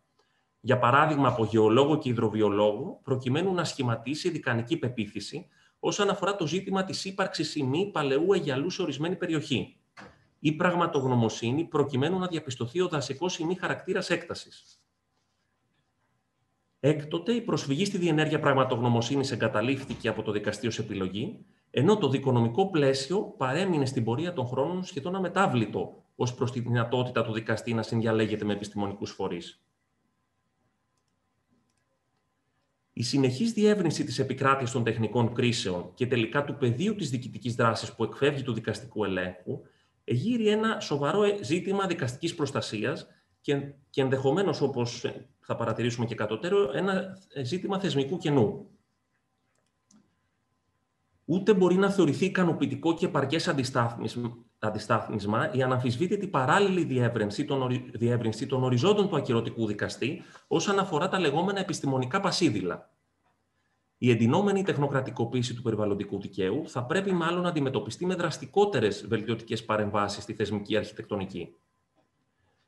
Η δημιουργία ενός υποστηρικτικού σώματος πραγματογνωμόνων εμπειρογνωμόνων για τους αρμόδιους δικαιοδοτικούς σχηματισμούς, ή πόσο μάλλον η συμμετοχή επιστημόνων στους τελευταίους, φαντάζει μάλλον ριζοσπαστική για τις εγχώριες δικαιοδοτικές παραδόσεις. Είναι βέβαια κάτι σύνηθες σε άλλες δικαιοδοσίες, ιδίως στις δικαιοδοσίες των σκανδιναβικών κρατών. Εγείρει παράλληλα πάντως και κάποια ερωτηματικά για τις εγγύησεις που θα απολαμβάνουν τα συγκεκριμένα πρόσωπα. Περαιτέρω, πάντως, μια ωφέλιμη παρέμβαση προς την ορθή κατεύθυνση θα αποτελούσε η θέσπιση ειδικών διαδικαστικών κανόνων για την αντιμετώπιση από το Δικαστήριο Τεχνικών Θεμάτων. Μια λύση πάντως δραστική, αλλά και πιο συμβατή με το υφιστάμενο συνταγματικό και θεσμικό πλαίσιο, που θα μπορούσε να εξεταστεί, θα ήταν αυτή που από μακρόν ακολουθείται και σε άλλα πεδία διοικητικής δράσης με υψηλό βαθμό τεχνοκρατικοποίησης. Και ενίοτε μάλιστα σημαντικά χαμηλότερο από αυτόν που διακρίνει τα περιβαλλοντικά ζητήματα. Ο τεχνικός χαρακτήρας των περιβαλλοντικών ζητημάτων αποτελεί σοβαρή ένδειξη που συνηγορεί υπέρ της ίδρυσης και λειτουργίας και στη χώρα μας. Είναι ένα εφαρμόζεται και σε άλλα κράτη-μέλη, με εξέχον παράδειγμα αυτό της Γαλλίας. Να εξεταστεί λοιπόν η ίδρυση μιας ανεξάρτητης αρχής για την περιβαλλοντική αδειοδότηση. Η αρχή θα στελεχώνεται από καταρτισμένους επιστήμονες που θα απολαμβάνουν τις γνωστές προσωπικές και λειτουργικές εγγυήσεις των μελών των ανεξάρτητων αρχών. Η λειτουργία μιας τέτοιας αρχής θα εναρμονιζόταν εξάλλου καλύτερα και με μια σειρά διατάξεων του ενωσιακού δικαίου που αξιώνουν από τις αρμόδιες περιβαλλοντικές αρχές εχέγγυα μεροληψίας, αλλά και πρόσβαση σε επαρκή εμπειρογνωμοσύνη.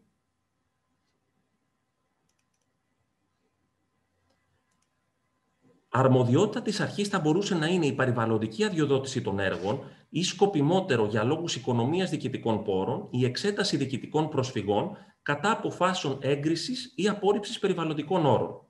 Οι αιτιολογημένες αποφάσεις της επί των τεχνικών ζητημάτων κάθε υπόθεσης θα υπόκειται βεβαίως στον ακυρωτικό έλεγχο του 5ου τμήματος. Εξάλλου, πέραν της εκαθάρισης των αμφισβητούμενων υποθέσεων περιβαλλοντικής αδειοδότησης από τεχνική άποψη, στην ελόγω αρχή θα μπορούσε να ανατεθεί μια σειρά γνωμοδοτικών αρμοδιοτήτων. Να γνωμοδοτεί, για παράδειγμα, επί ερωτημάτων που θα μπορούσαν να υποβάλουν τόσο όργανα της δημόσιας διοίκησης, όσο και το ίδιο το δικαστήριο, στα πλαίσια μιας διαλεκτικής σχέσης με το τελευταίο. Η απουσία ανεξάρτητης αρχής για περιβαλλοντικά ζητήματα, παρά την κατασυρωή προσφυγή συνταγματικού και κοινού νομοθέτη στην ίδρυση τέτοιων αρχών, μπορεί να αποδοθεί ίσως, μεταξύ άλλων, στην ακτινοβολία του Συμβουλίου της Επικρατείας ως εγγυητή της περιβαλλοντικής νομοθεσίας κατά τις προηγούμενες δεκαετίες και στην αυξημένη δικαιοπλαστική του μέριμνα. Δεδομένου ωστόσο του σαρωτικού αναπτυξιακού προτάγματος της εποχής, είναι αμφίβολο αν ο τρόπος εφαρμογής της εξαιρετικά σύνθετης τεχνικής νομοθεσίας, εφόσον δεν ελέγχεται ακυρωτικά, μπορεί να επαφίεται αποκλειστικά στο Υπουργείο Περιβάλλοντος, τις αποκεντρωμένες διοικήσεις και τα λοιπά διοικητικά όργανα, τα οποία καλούνται στα πλαίσια της ενότητας του κυβερνητικού έργου να προβούν σε επιλογές υπό την ασφυκτική πίεση για οικονομική ανάπτυξη. Κατά την άποψή μας, λοιπόν, θα παρουσίαζε υψηλότερα εχέγγυα να ανταποκριθεί στις απαιτήσεις της εποχής ένα υβριδικό σύστημα που θα διασφαλίζει την εφαρμογή της περιβαλλοντικής νομοθεσίας στην περιβαλλοντική αδειοδότηση. Το σύστημα αυτό θα αποτελούταν σε ένα πρώτο στάδιο από ένα εξειδικευμένο τεχνικό επιστημονικό όργανο, οι αποφάσεις του οποίου θα υπόκειταν εν συνεχεία σε ακυρωτικό έλεγχο. Σας ευχαριστώ πολύ και είμαι στη διάθεσή σας στη συνέχεια για ερωτήσεις πάνω στα ζητήματα που τέθηκαν. Ευχαριστούμε πολύ, κύριε Κουβαρά. Με οδηγήσατε 7, 8, 10, 20 χρόνια πριν, στις δεκαετίες του 90 και του 2000 και του 2010, όπου πραγματικά ένα από τα πιο δύσκολα ζητήματα του ακυρωτικού δικαστή ήταν μέχρι πού μπορεί να ελέγξει. Και πράγματι υπήρξε μια πρώτη περίοδος μέχρι το 2020 που έτσι ήταν αρκετά επεμβατικός ο δικαστής. Πολλές τότε η κριτική ήταν αντίστροφη. Ήταν η κριτική ότι ο δικαστής κάνει τον πολεοδόμο, κάνει τον περιβαλλοντολόγο, βγάζει κανόνες περιβαλλοντικής προστασίας από το κεφάλι του. Νομίζω ένας μέσος όρος και των δύο τάσεων θα ήταν το καλύτερο. Κάτι ίσως που το είχα προλάβει να το ζήσω είναι ότι αρχικά οι μελέτες περιβαλλοντικών επιπτώσεων ήταν εντελώς ερασιτεχνικές, ατελείς. Δεν μπορούσε να συναγάγεις τίποτε. Από ένα σημείο και μετά φαίνεται ορίμασαν και οι μελετητές και σου έδιναν πιο συγκεκριμένα στοιχεία, κάποια πιο συγκεκριμένα στοιχεία. Εκεί ήταν πιο δύσκολο να αμφισβητήσεις αν δεν ήταν σαφώς αναλυθεί ή εν πάση περιπτώσει αντιφατικά που θα μπορούσε ένας ακυρωτικός δικαστής. Πάντως, συμφωνώ μαζί σας ότι ένα ενδιάμεσο σώμα από τεχνικούς, δεν θα έλεγα ότι πρέπει να είναι ανεξάρτητη αρχή, μία ακόμη ανεξάρτητη αρχή. Θα μπορούσε να είναι ένα σώμα τεχνικών που θα ανήκουν όμως στο δικαστήριο και θα είναι οι πραγματογνώμονες εντός εισαγωγικών του δικαστηρίου. Να μην πούμε περισσότερο, γιατί καθυστερήσουμε περισσότερο το πρόγραμμα. Να δώσω το λόγο στην κυρία Μάρτα Μπαγεστέρος, που θα μας μιλήσει για την περίπτωση των οδηγιών για τη φύση. Είναι τα ευαίσθητα οικοσυστήματα, και να μας διαρωτάτε και από τον τίτλο εάν μπορεί το ενωσιακό περιβαλλοντικό δίκαιο να ανταποκριθεί στην περιβαλλοντική κρίση. Κύριε Μπαγεστέρος, you have la parole. The floor is yours.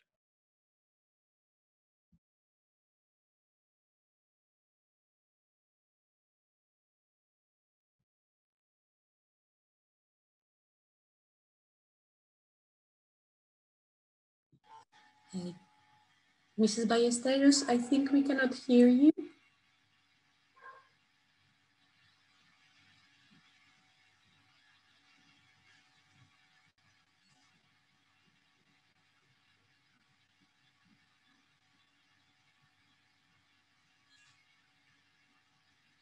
No, still no.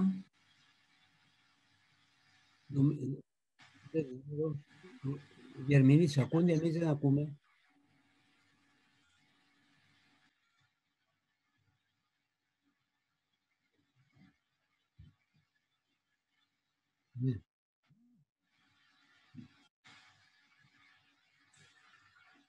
Θα έχουμε κάνα 2 λεπτά καθυστέρηση και έχει να συνδεθεί ξανά η κυρία Μπαγεστέρος για κάποιο πρόβλημα με τη σύνδεσή της.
Στο ενδιάμεσο μπορείτε να συνεχίσετε να στέλνετε τις ερωτήσεις που έχετε. Hi, can you hear me now? Yes, very well, thank you. Sorry. Okay, so I'm going to now share my screen.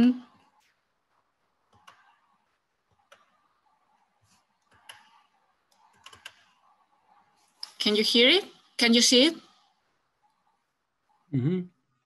Yes. Okay. Okay.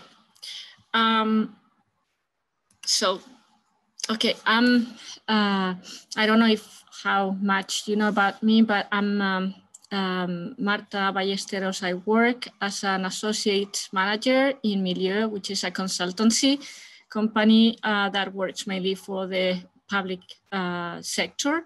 And I have been asked as a lawyer to give my opinion of whether the EU environmental law can address the current environmental crisis with a particular view on the nature directives. So I will be talking about the purpose of the nature directives to address that biodiversity crisis and the implementation of that. So the biodiversity crisis is a fact. We have seen in the latest State of Nature report that has been published in October that at least 81% of the habitats and 63% of the species are not in good, favorable conservation status in the EU. Before that, in May last year, the Intergovernmental Platform of Biodiversity and Ecosystem Services released the global assessment, and they were calling for an urgent action, stating that biodiversity is declining faster than at any time in human history. The rate of global change in nature during the past 50 years is unprecedented in human history. And at that path, we will not reach the international goals that have been agreed. So is the EU law able to address this challenge? And in principle, EU law is adopted to address specific objectives according to EU competence, but that are normally linked to specific problems. So in the same way, the EU environmental law under Article 192 of the treaty should address all the environmental problems. The fitness check of the nature directives that was published in 2016 clarify and state that the nature directives are fit for the objectives that they were adopted for and that they remain relevant. The problem is not in the objectives in the design of the directives, but is more on the implementation. So there is a need to improve the implementation to reach the full potential of the directives. What are those objectives? The directives aim to contribute to ensuring biodiversity. Therefore, this is a solution to this crisis. How do the directives plan to do it? They require member states to adopt measures to ensure that biodiversity, in other words, nature, habitats and species, are maintained at a favorable conservation status by either designating sites under the Natura 2000 network or by establishing strict systems of protection for species. The more specific objectives of the directives had led to transformational changes in the EU. First of all, the network of protected areas in the EU has broadened. It's covering more than 15% of the territory.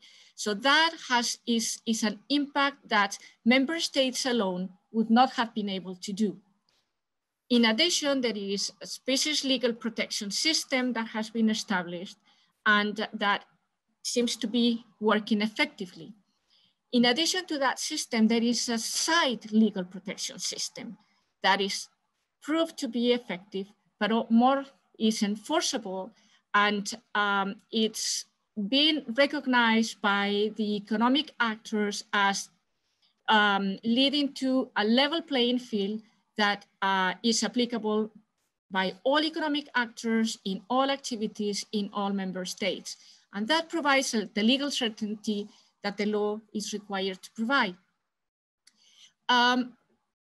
Indirectly, the nature directives have also brought the implementation of the Sustainable Development Principle, because for the management of the sites that have been designated, there is a need to take into account not only the scientific considerations or the ecological considerations, but also socioeconomic and cultural considerations, which means that stakeholders need to participate to provide that input into the development of the management and the conservation measures. What is this legal system that seems to be effective and is recognized by the economic actors? First of all, for every site, there needs to be adopted the specific and appropriate conservation measures that would include management plans. In addition, the member states need to avoid any deterioration of habitats and any disturbance of species in the areas that have been designated. More importantly, for any plan or project that might be having a significant effect on a particular site, an appropriate assessment needs to be carried out with a view to the site conservation objectives. And therefore, such a project or plan will not be, should not be approved or permitted if it affects the integrity of the site.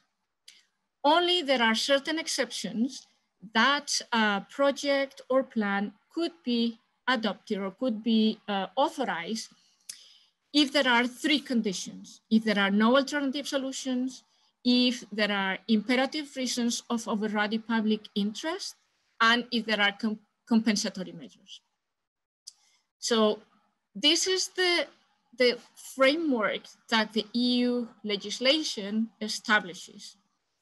And yet we have the problem of the biodiversity decline.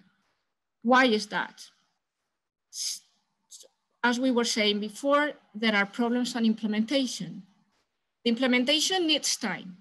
And when we need to adopt conservation measures, nature needs to be adapted and react and respond to those measures. So we are probably targeting or leading to a better moment, but we need time, or nature needs time. However, there are also problems with late implementation and problems of implementation. And there have been legal challenges where the Court of Justice had reiterated some of the principles of the framework of the nature directives. For example, member states don't have discretion to adopt conservation measures. They do need to adopt systematically. It is an obligation to adopt systematically conservation measures or management plans for each of the sites that have been designated. In addition, Article 6, 2, and 3 need to be implemented in connection.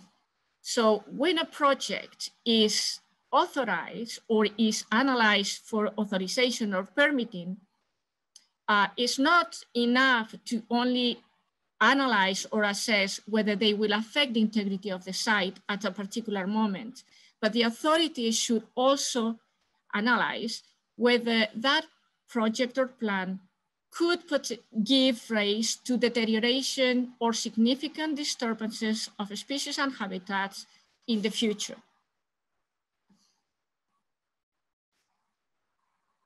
The court has also reiterated in a case against France that some of the economic activities that are ongoing cannot be considered by law as generally and systematically excluded from the analysis of the appropriate assessment under Article 6.3 of the Habitats Directive.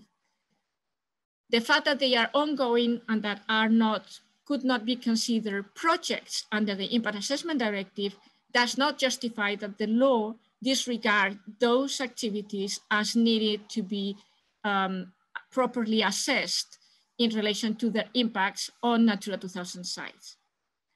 And furthermore, in another case, recently adopted on the nitrogen in the Netherlands, the court reiterated that activities such as grazing cattle or the use of fertilizer on the land close to a Natura 2000 site should be considered like projects in order to be analyzed under the appropriate assessment provisions of the Habitats Directive, regardless whether they are not considered projects under the Impact Assessment Directive or regardless whether they have been already authorized under national law prior to the enforcement of the directives.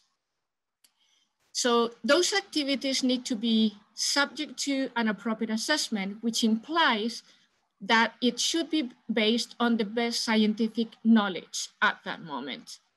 And therefore, the court requires that there will be no reasonable scientific doubt in relation to the absence of a negative effect on the integrity of the site in order to authorize such an activity. These criteria of reasonable scientific doubt has led in some countries to a high number of cases brought to national courts or to the local courts, in particular in the Netherlands. And that has led to certain local permitting authorities to behave in an adverse risk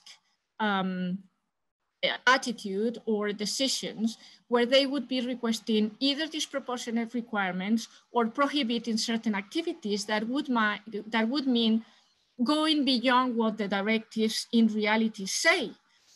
But the court has recognized that member states have that discretion. They can go beyond the directive, they can be more strict, but they need to respect internal market rules.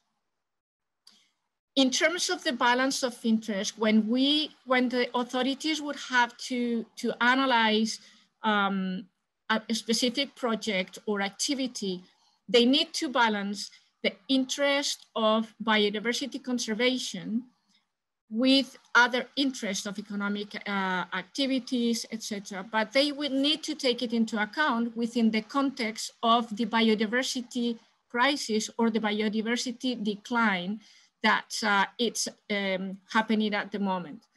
So in the Solvay case, the court considers that that situational or that situation or that circumstance needs to be taken into account when balancing both interests. So to conclude, I consider that the EU law has the elements, and in particular the nature directives, have the appropriate elements and the legal protection system to ensure, provide a solution to current environmental crisis and to the biodiversity crisis. It is a system that establishes a level playing field, is enforceable, is flexible because it can be analyzed on a case-by-case basis, and it provides the possibility to ensure that biodiversity protection as an interest, as a public interest, is properly balanced in proportion to the actual problem of biodiversity decline in relation to other interests. That's all I had to say. So I'm open to questions if there are any.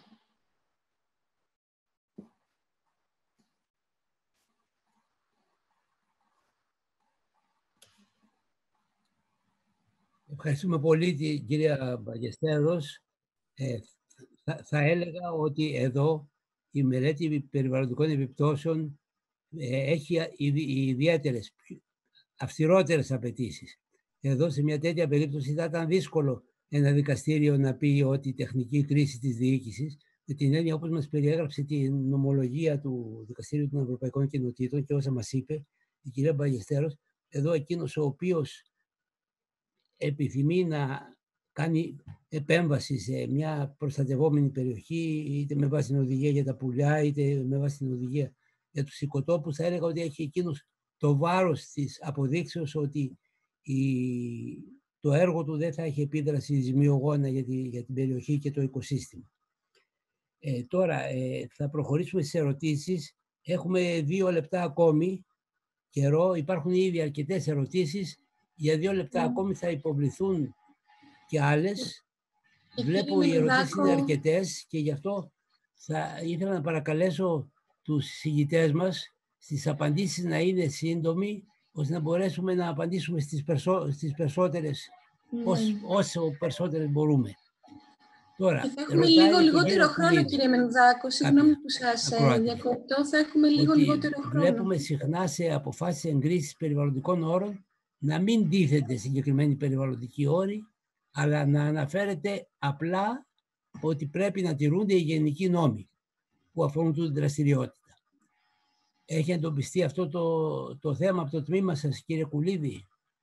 Το θεωρείτε επαρκές? Θα το απαντήσω πολύ σύντομα. Να απαντάμε καλύτερα μία ερώτηση, καλύτερα, έτσι δεν είναι?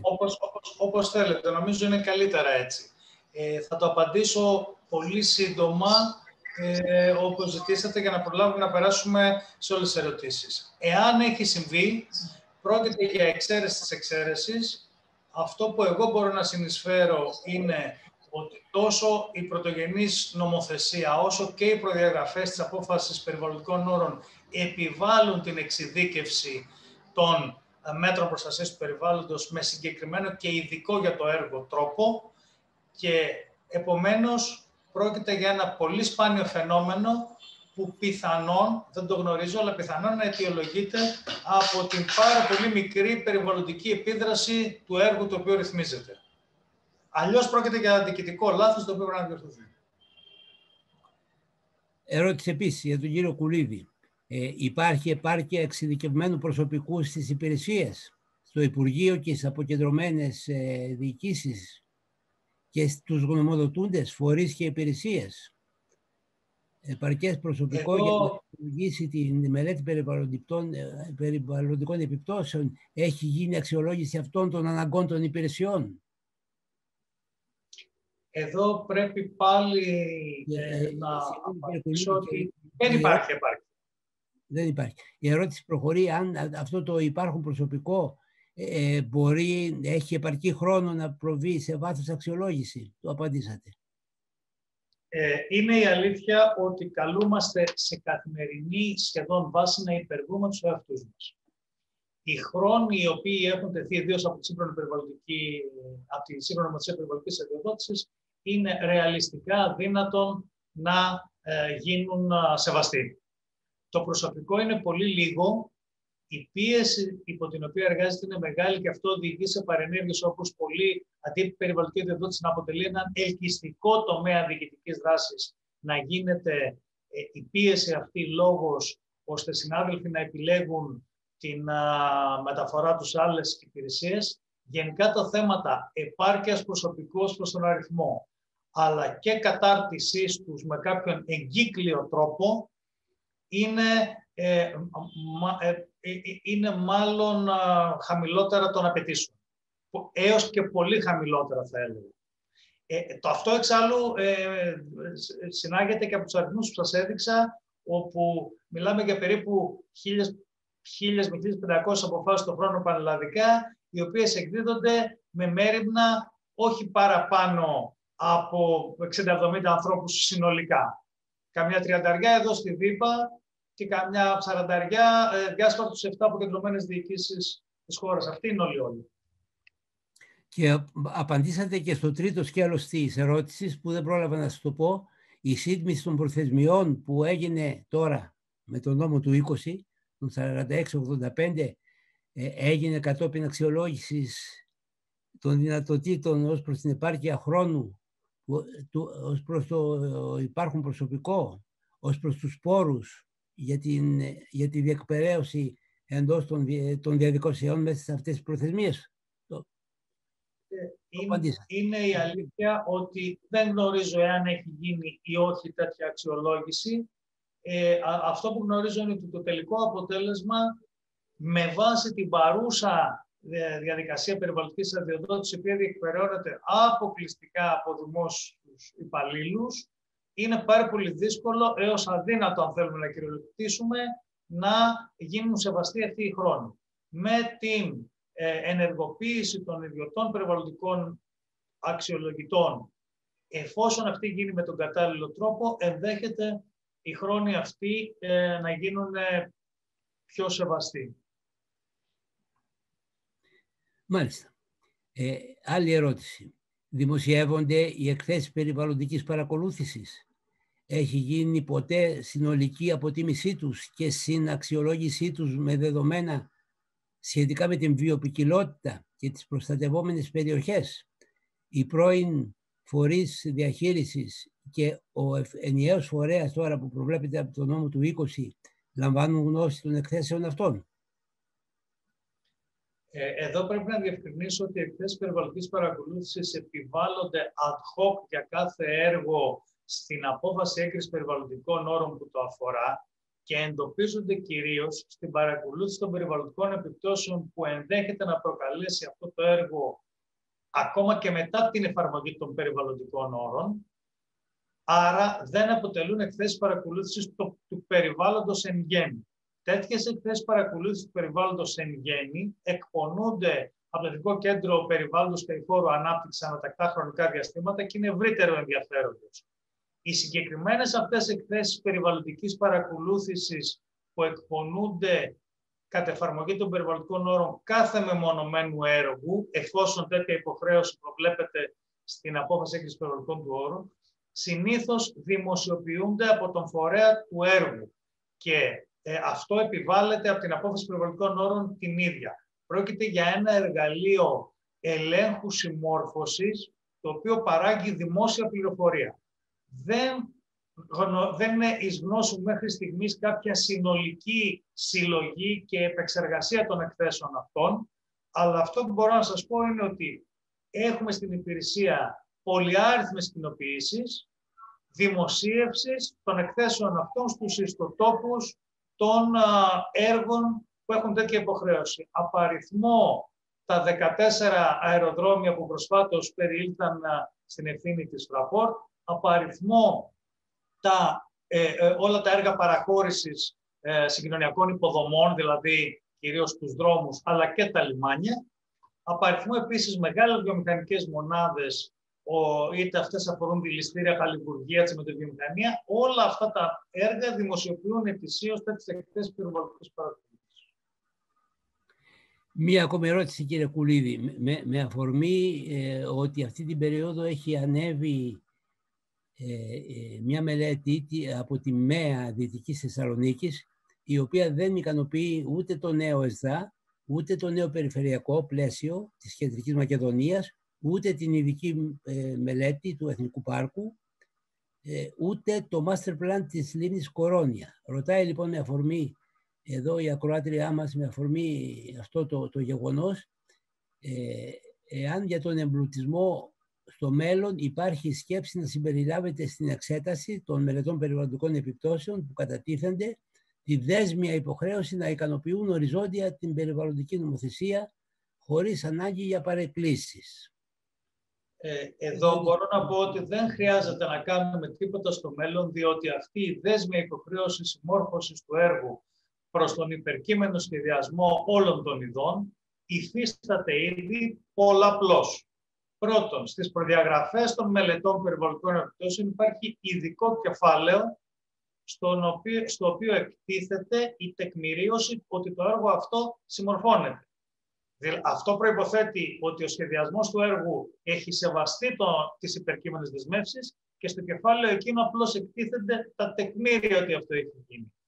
Δεύτερον, γνωρίζετε καλύτερα ίσως από όλους μας ότι αυτή την υποχρέωση την επέβαλε η νομολογία του ΣΤΕ, που κατέστησε υποχρεωτικό το σεβασμό του υπερκείμενου σχεδιασμού είτε σε χωροταξικό και πολυδομικό επίπεδο, είτε ευρύτερα. Αν λοιπόν στην περίπτωση τη συγκεκριμένη που μνημονεύει η ακροάτριά μας, αυτή η ασέβεια ή η απόκλιση από τον ήδη εγκεκριμένο υπερκείμενο σχεδιασμό, είτε αυτός αφορά το Εθνικό Σχέδιο Διαχείρισης Αποβλήτων το καινούργιο, είτε το Master Plan της Λίμνης Κορώνιας.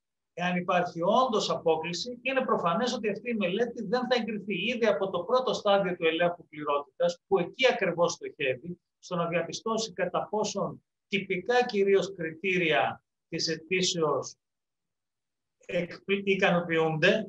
Δεν κάνει δηλαδή απευθείας έλεγχο ουσίας μέσα στο στενό χρόνο των 5 ημερών που επιτρέπει ο νομοθέτης, αλλά μπορεί να κάνει έναν έλεγχο τυπικής ανταπόκρισης στα κριτήρια που απαιτείται να ικανοποιεί το έργο. Εάν οι αποκλήσεις αυτές είναι υπαρκτές, προφανώς η μελέτη θα επιστραφεί και ουδέποτε πρόκειται να εγκριθεί. Τώρα υπάρχει μια ερώτηση για τον κύριο Χασιώτη που θα μπορούσε να είναι και για τον κύριο Κουλίδη. Ρωτάει κάποιος ακροατής μας, θεωρείται λογικό, ηθικό και συνταγματικό να υποβάλει μια δραστηριότητα αίτηση ανανέωσης λιγμένης ΑΕΠΟ και να μην επιβάλλεται οποιοδήποτε πρόστιμο εξαιτίας του γεγονότος ότι είχε λήξει η ΑΕΠΟ πριν την ανανέωσή της. Στον αντίποδα, θεωρείται λογικό να υποβάλει μια δραστηριότητα έτοιμα έκδοσης, τροποποίησης ή ανανέωσης ΑΕΠΟ και ο έλεγχος πληρότητος να ολοκληρώνεται 1 χρόνο μετά, χωρίς ενδιάμεση επικοινωνία της διοίκησης με τον ενδιαφερόμενο. Αυτή απευθύνεται σε εσάς, κύριε Χασιώτη, αλλά θα μπορούσε και ο κύριος Κουλίδης να μας πει που τα αντιμετωπίζει τέτοιου είδους ερωτήματα, φαντάζομαι. Ναι, κύριε Χασιώτη. Νομίζω ότι το θέμα αυτό σε σημαντικό βαθμό αντιμετωπίζεται από το 4014. Ο 4014 μεριμνά για την παράταση της ΑΕΠΟ σε περίπτωση κατάθεσης εμπροθέσμους αιτήματος ανανέωσης ή τροποποίησης. Είναι μια διάταξη για την οποία εγώ προσωπικά έχω κάποιες επιφυλάξεις, αλλά εν πάση περιπτώσει αυτός είναι ο 4014. Πιθανότατα να επιβάλλεται και για λόγους διοικητικής συνέχειας και ευχέρειας του έργου. Και σίγουρα στην περίπτωση αυτή φυσικά ούτε νόμιμο ούτε λογικό θα ήταν να επιβληθούν κυρώσεις. Τώρα στην αντίθετη περίπτωση που λύγει η ΑΕΠΟ, κατατίθεται ένα αίτημα ανανέωσης ή τροποποίησης ή παράτασης της ΑΕΠΟ μετά τη λήξη της, θα έλεγα ότι οι κυρώσεις είναι δικαιολογημένες. Αν και στην περίπτωση αυτή έχει κριθεί από το ΣΤΕ ότι το δικαίωμα να ζητήσει κάποιος την ανανέωση ή την τροποποίηση δεν χάνεται. Αυτό που χάνεται είναι το αίρισμα της συνέχισης της λειτουργίας της επιχείρησης. Σε καμία περίπτωση, βέβαια αυτό δεν απαντάει, για να αναφερθώ στην εισήγησή μου, για ποιο λόγο χρειάζονται όλες αυτές οι ειδικές διατάξεις. Έτσι. Δηλαδή όλες αυτές οι διατάξεις προφανώς αναφέρονται σε εγκαταστάσεις και δραστηριότητες οι οποίες δεν μπορούν να ακολουθήσουν ή δεν θέλουν να ακολουθήσουν το 4014. Οπότε αυτό είναι το θέμα. Άρα, ο κύριος Χασιώτης, και με επιτρέπετε, κύριε Πρόεδρε, 2 κουβέντες επί του θέματος και από πλευράς μου. Μπορώ? Ναι, κύριε Κουλίδη. Κύριε Μαρκού, θα μας δώσετε, βλέπω τελείωσε η ώρα, αν μας δώσετε άλλα 5 λεπτά. Αυτό ήθελα να σας πω και εγώ. Θα έχουμε ακόμα 15 λεπτά στη διάθεσή μας για να πληρώσουμε τη συζήτηση. Ωραία. Ωραία, ευχαριστώ. Ναι, εδώ δεν θα χρειαστώ πάνω από 30 δευτερόλεπτα για να πω 3 συγκεκριμένα πράγματα. Πρώτον, το γεγονός ότι η ΑΕΠ εκδίδεται για συγκεκριμένη χρονική διάρκεια είναι εθνική επιλογή και δεν επιβάλλεται από το ενωσιακό δίκαιο. Δεν υπάρχει δηλαδή κάποια παράβαση υπερτερού κανόνα. Δεύτερον, υπάρχει μια ενδεικτική διοικητικού χαρακτήρα χρονική τοποθέτηση της λήξης της ΑΕΠΟ, εκπορευόμενη από την παλιά νοοτροπία ότι οι φορείς των έργων αποτελούν εν δυνάμει περιβαλλοντικούς εγκληματίες και κάθε 10 χρόνια πρέπει να τους φωνάζουμε για να τους συνηθίζουν. Η εξέλιξη των πραγμάτων από τότε έχει εισάγει μέσα στους περιβαλλοντικούς όρους εργαλεία διαρκούς παρακολούθησης της συμμόρφωσης του φορέα του έργου με τους περιβαλλοντικούς όρους και επομένως υπάρχει ένα ερωτηματικό εάν αυτή η έστω και αραιή χρονικά επαναξιολόγηση του θέματος έχει ουσιαστικό περιεχόμενο. Ο νέος νόμος, είναι το τρίτο σημείο που θέλω να πω, ο νέος νόμος Σαντάκης 85-2020 μετατρέπει τη δεκαετία σε 15 ετία.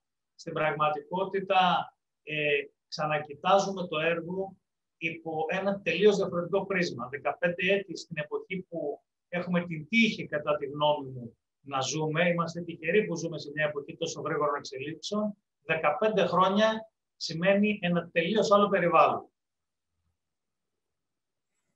Μάλιστα. Μία ερώτηση για την κυρία Μπαγεστέρος. Ρωτάτε μήπως μία οριζόντιοι περιορισμοί είναι καλύτεροι για την αντιμετώπιση της κρίσης, της περιβαλλοντικής κρίσης από την αντιμετώπιση case by case, από την ανάλυση case by case, που βεβαίως καταρχήν προβλέπεται από την οδηγία. Άρθρο 6.3. Κύριε Πρόεδρε, βλέπω πως η κυρία Μπαγιαστέρος έχει αποσυνδεθεί. Ναι. Μάλλον υπάρχει κάποιο τεχνικό πρόβλημα, οπότε μήπως να προχωρήσουμε και μόλις ξανασυνδεθεί, αν το καταφέρει να... Δεν έχει. Ωραία.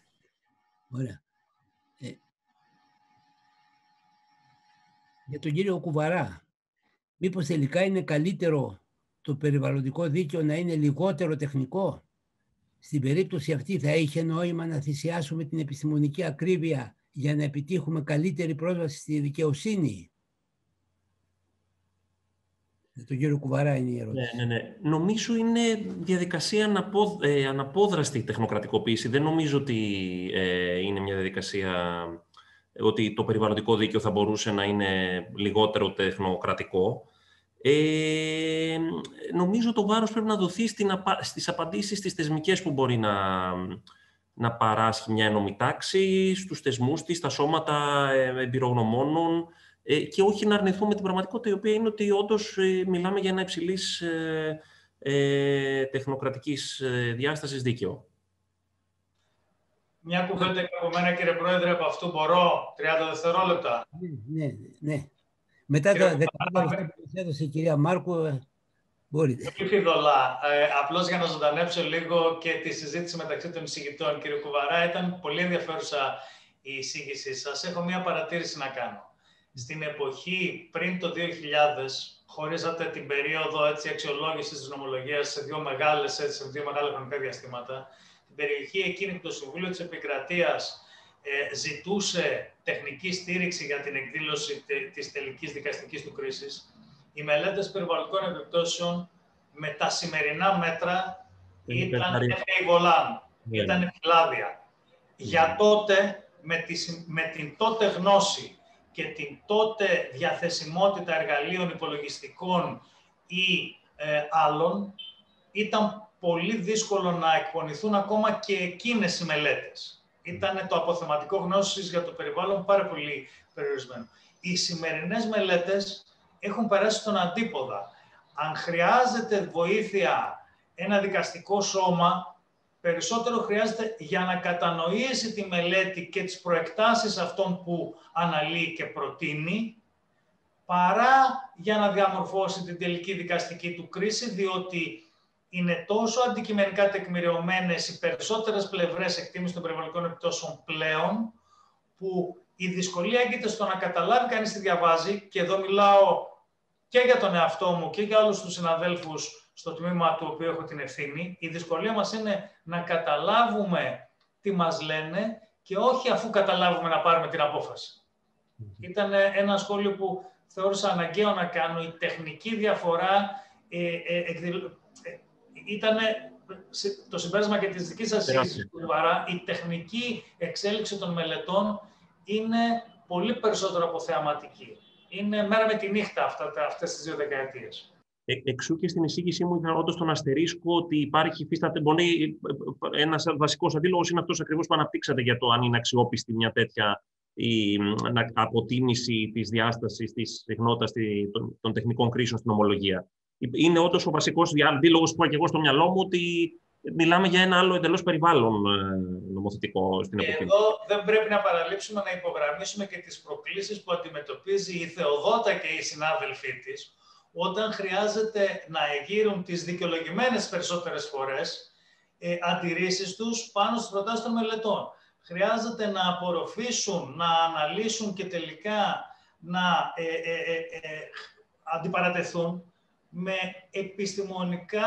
με βουνά επιστημονικής γνώσης και όχι με τα παλιά ερωτηματολόγια ή τις 3-5 παραγράφους που έγραφε η μικρή μελετητική ομάδα σε κάθε περιβαλλοντικό τομέα.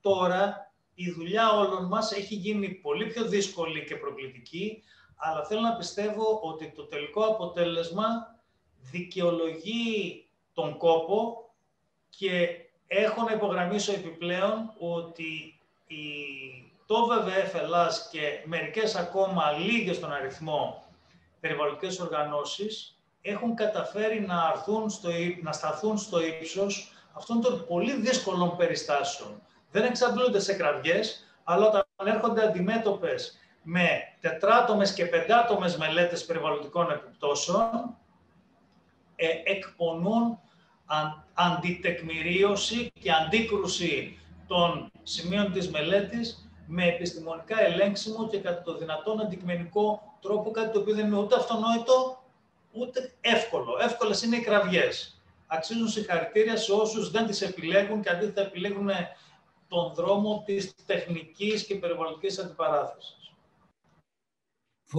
Φοβάμαι δεν θα μας φτάσουν τα 15 λεπτά. Είναι αρκετές ερωτήσεις ακόμη. Τώρα θα είμαστε πιο σύντομοι. Για τον κύριο Κουβαρά, ποια νομίζετε ότι πρέπει να είναι η κρίση του Συμβουλίου της Επικρατείας όταν ο ετών αποδεικνύει ότι εγκεκριμένη με ΑΕΠΟ, μελέτη περιβαλλοντικών επιπτώσεων και πολύ περισσότερο εγκεκριμένη ειδική η οικολογική αξιολόγηση επί της οποίας στηρίζεται η απόφαση της περιβαλλοντικής αρχής ότι επιτρέπεται ένα έργο ή μια δραστηριότητα σε έναν τόπο του δικτύου 2000, Natura 2000, όταν λοιπόν στις περιπτώσεις στις οποίες αυτή η μελέτη περιλαμβάνει πραγματολογικά σφάλματα, παροχημένα στοιχεία ανακρίβειας. Δεν κλονίζεται τότε το θεμέλιο της σχετικής τεχνικής κρίσης της διοίκησης? Εδώ θα απαντήσετε αν το είχατε ως υπόθεση.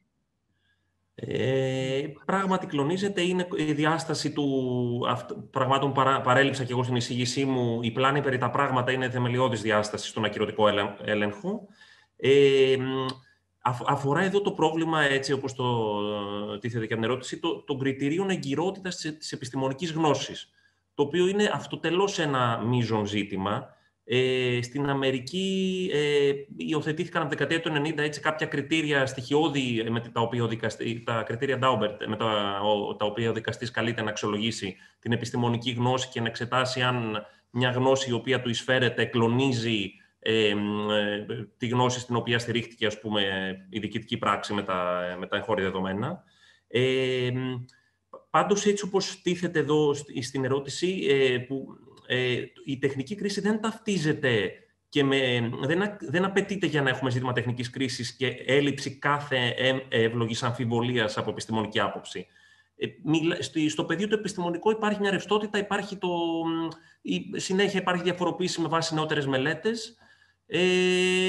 Πρέπει βέβαια από την άλλη να ληφθεί μια απόφαση και η απόφαση πρέπει να είναι συγκεκριμένη.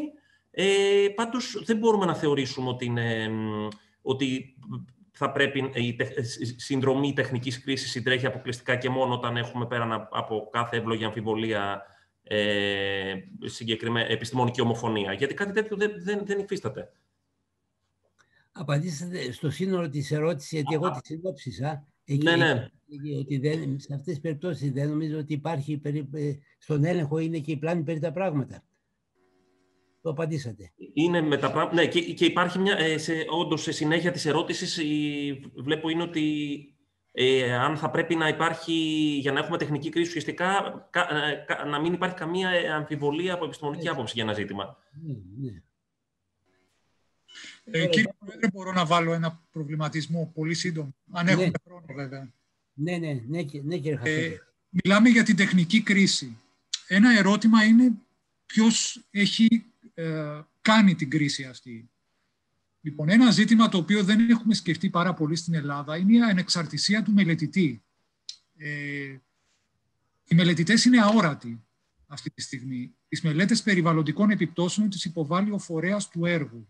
Οπότε, εγώ θα ήθελα να βάλω το ερώτημα. Μιλάμε για την τεχνική κρίση του φορέα ή μιλάμε για την τεχνική κρίση του επιστήμονα μελετητή? Δεν έχω κάποια θεσμική απάντηση για την ανεξαρτησία του μελετητή απέναντι στο φορέα του έργου. Υποθέτω ότι πρέπει οι ίδιοι οι μελετητές να τη διεκδικήσουν σε κάποιο βαθμό. Αλλά είναι ένα ζήτημα. Ένα δεύτερο ζήτημα, το οποίο συμπλέκεται με αυτό που μόλις περιέγραψα, είναι το ζήτημα των πιστοποιημένων αξιολογητών, όπου νομίζω ότι όλοι περιμένουμε να δούμε το ολοκληρωμένο καθεστώς για να δούμε πώς θα διασφαλιστεί η ανεξαρτησία των πιστοποιημένων αξιολογητών. Διότι η Διεύθυνση Περιβαλλοντικής Αδειοδότησης έχει όλα τα εχέγγυα που έχει η δημόσια διοίκηση αυτή τη στιγμή. Πώς από τα εχέγγυα αυτά θα τα έχουν οι πιστοποιημένοι αξιολογητές, είναι κάτι που ακόμα δεν έχει διευκρινιστεί στο βαθμό που θα έπρεπε. Ευχαριστώ πολύ. Ναι. Και ίσως είναι και δύσκολο να διαφοροποιηθεί ο φορέας του έργου, ο ο μελετητής από αυτόν που του αναθέτει τη μελέτη. Ένα σχετικό ερώτημα είναι αυτό που ακολουθεί. Πώς θα εξασφαλιστεί η αμεροληψία στην περίπτωση των ιδιωτικών πιστοποιημένων αξιολογητών? Και επίσης, συνέχεια, ποιες βελτιώσεις στην περιβαλλοντική αδειοδότηση μπορούν να γίνουν για την ενίσχυση της αξιοπιστίας και της αμεροληψίας, θα έλεγα. Πού πρέπει να επικεντρωθούν αυτές οι αλλαγές? Κύριε Χασιώτη και κύριε Κουλίδη. Εγώ έχω πάλι δύο σύντομα σχόλια να κάνω, τα οποία καλύπτουν και το ερώτημα που μόλις διαβάσατε, κύριε Πρόεδρε, αλλά και τους προβληματισμούς που είχε ο κύριος Χασιώτης. Να πω καταρχήν, καμιά φορά η αναλογία είναι καλός δάσκαλος. Έχουμε ανεξάρτητους επιστήμονες στην Ελλάδα. Τα κτίρια από τα οποία εκπέμπουμε τώρα, τα σχεδίασαν και τα υπολόγισαν μηχανικοί και τα κτίρια αυτά δεν πέφτουν. Τη μελέτη μπορεί να την υπέβαλε στην πολεοδομία η διεκτήτης του υποπέδου, αλλά τα κτίρια δεν πέφτουν. Έχουμε οι σχεδιαστές γεφυριών ανεξάρτητους, τους οποίους τους προσλαμβάνει και τους πληρώνει ένας φορέας το έργο, αλλά η γέφυρα δεν πέφτει. Άρα κάνουν τη δουλειά τους με τρόπο που τελικά αποδεικνύεται ορθώς. Κάτι ανάλογο συμβαίνει σε κάποιο βαθμό, συζητήσιμο και αμφισβητήσιμο, αλλά συμβαίνει. Κατά την δική μου υποκειμενική προσωπική άποψη, συμβαίνει πλέον στο μεγαλύτερο μέρος των περιβαλλοντικών μελετών, διότι ο χώρος έχει αποκτήσει βάθος, έχει αποκτήσει ιστορία. Ο χώρος των επιστημόνων περιβάλλοντος που εκπονούν περιβαλλοντικές μελέτες έχει πλέον βάθος και ιστορία. Κανείς δεν εισέρχεται ευκαιριακά. Το κόστος εισδοχής σε ένα τέτοιο χώρο είναι μεγάλο, οι απαιτήσεις είναι υψηλές και τις περισσότερες φορές οι μελέτες ξεκινούν από ένα αποδεκτό μίνιμουμ ποιότητας και απάνω. Και ανεβαίνουν και φτάνουν μέχρι και σε αξιοθαύμαστα υψηλά επίπεδα επιστήμης και τεχνικής κρίσης. Αυτός ό,τι αφορά τις ποιότητες των μελετών και την ανεξαρτησία των μελετών, που καμία αντίρρηση δεν έχω, αντίθετα υπερθεματίζω στο ότι πρέπει να εγκατασταθούν διοικητικά αλλά και επιστημονικά πρόσθετα εργαλεία διασφάλισης της αντικειμενικότητάς τους. Στους ιδιώτες αξιολογητές, μερικές επικεφαλίδες στο ερώτημα του κ. Χασιώτη πώς διασφαλίζεται. Είναι τρεις οι τρόποι οι οποίοι συνδυάζονται. Πρώτον, οι αξιολογητές θα επιλέγονται με κλήρωση, άρα αποκλείονται προς συνεννοήσεις. Δεύτερον, δεν θα είναι η πρώτη τους απασχόληση. Θα έχουν συλλέξει εμπειρία και γνώση ως μελετητές πρώτα και θα καλούνται στη συνέχεια να βγάλουν το καπέλο του μελετή, να βάλουν το καπέλο του αξιολογητή και να κάνουν τη δουλειά που οι ίδιοι ξέρουν καλύτερα. Και τρίτον, θα εποπτεύονται. Η αξιολόγηση δεν γίνεται εν λευκό. Το πόρισμα της αξιολόγησης αυτής θα υποβληθεί ως πρόταση στη δημόσια διοίκηση. Δηλαδή, αν δεν έχει γίνει τελείως σαφές, να το υπογραμμίσω, ότι η ΑΕΠΟ θα εξακολουθήσει να εκδίδεται από τη δημόσια διοίκηση. Η αίσθησή μου είναι, για να καταλήξω, ότι αν καταφέρουμε να μετατρέψουμε τους αξιολογητές σε ένα είδος περιβαλλοντικών εμπειρογνωμόνων που θα σταθμίζουν την πρόταση του φορέα του έργου και τις μελέτες που αυτός κατέθεσε από άλλους, εκπονημένες από άλλους ανεξάρτητους επιστήμονες. Τα απορίσματα της διαβούλευσης, τα οποία ενδεχομένως καμιά φορά συχνά έχουν αποκλίνουσες προτάσεις και δημιουργεί μια σύνθεση όταν αυτοί οι δύο πόλοι μπορούν να οδηγήσουν σε σύνθεση, θα έχουμε πετύχει τη μέγιστη δυνατή απόδοση από αυτή τη νέα πρωτοβουλία των αξιολογητών. Και εγώ νομίζω ότι το κλειδί είναι αυτό ακριβώς, να έχει η αρμόδια υπηρεσία, όποια κι αν είναι, να έχει τις δυνατότητες να κάνει ουσιαστικό έλεγχο των μελετών. Αν μου επιτρέπετε, νομίζω δεν υπάρχει άλλη ερώτηση. Αν μου επιτρέπετε για αυτό το θέμα των μελετών, να κλείσω με την εμπειρία μου. Νομίζω το είπα πριν, μετά την εισήγηση του κυρίου Κουβαρά.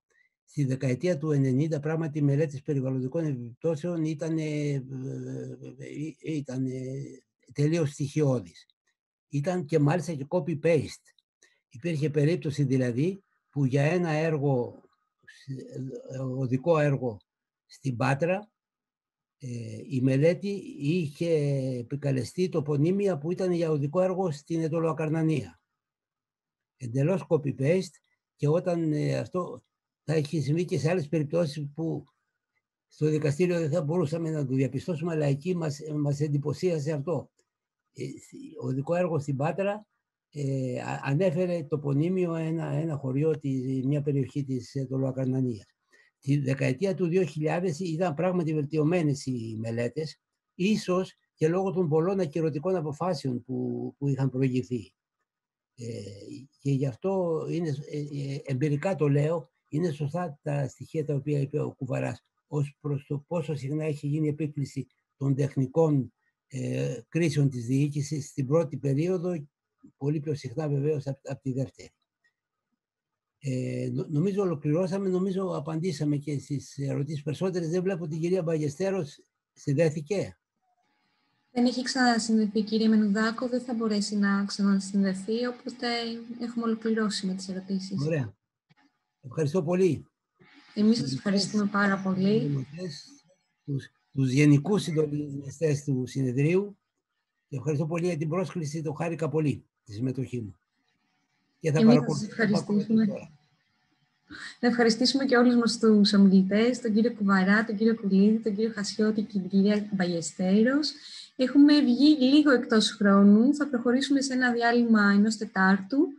Θα επιστρέψουμε όλοι πίσω στις 2:30 για το δεύτερο μέρος του συνεδρίου. Σας ευχαριστώ πολύ.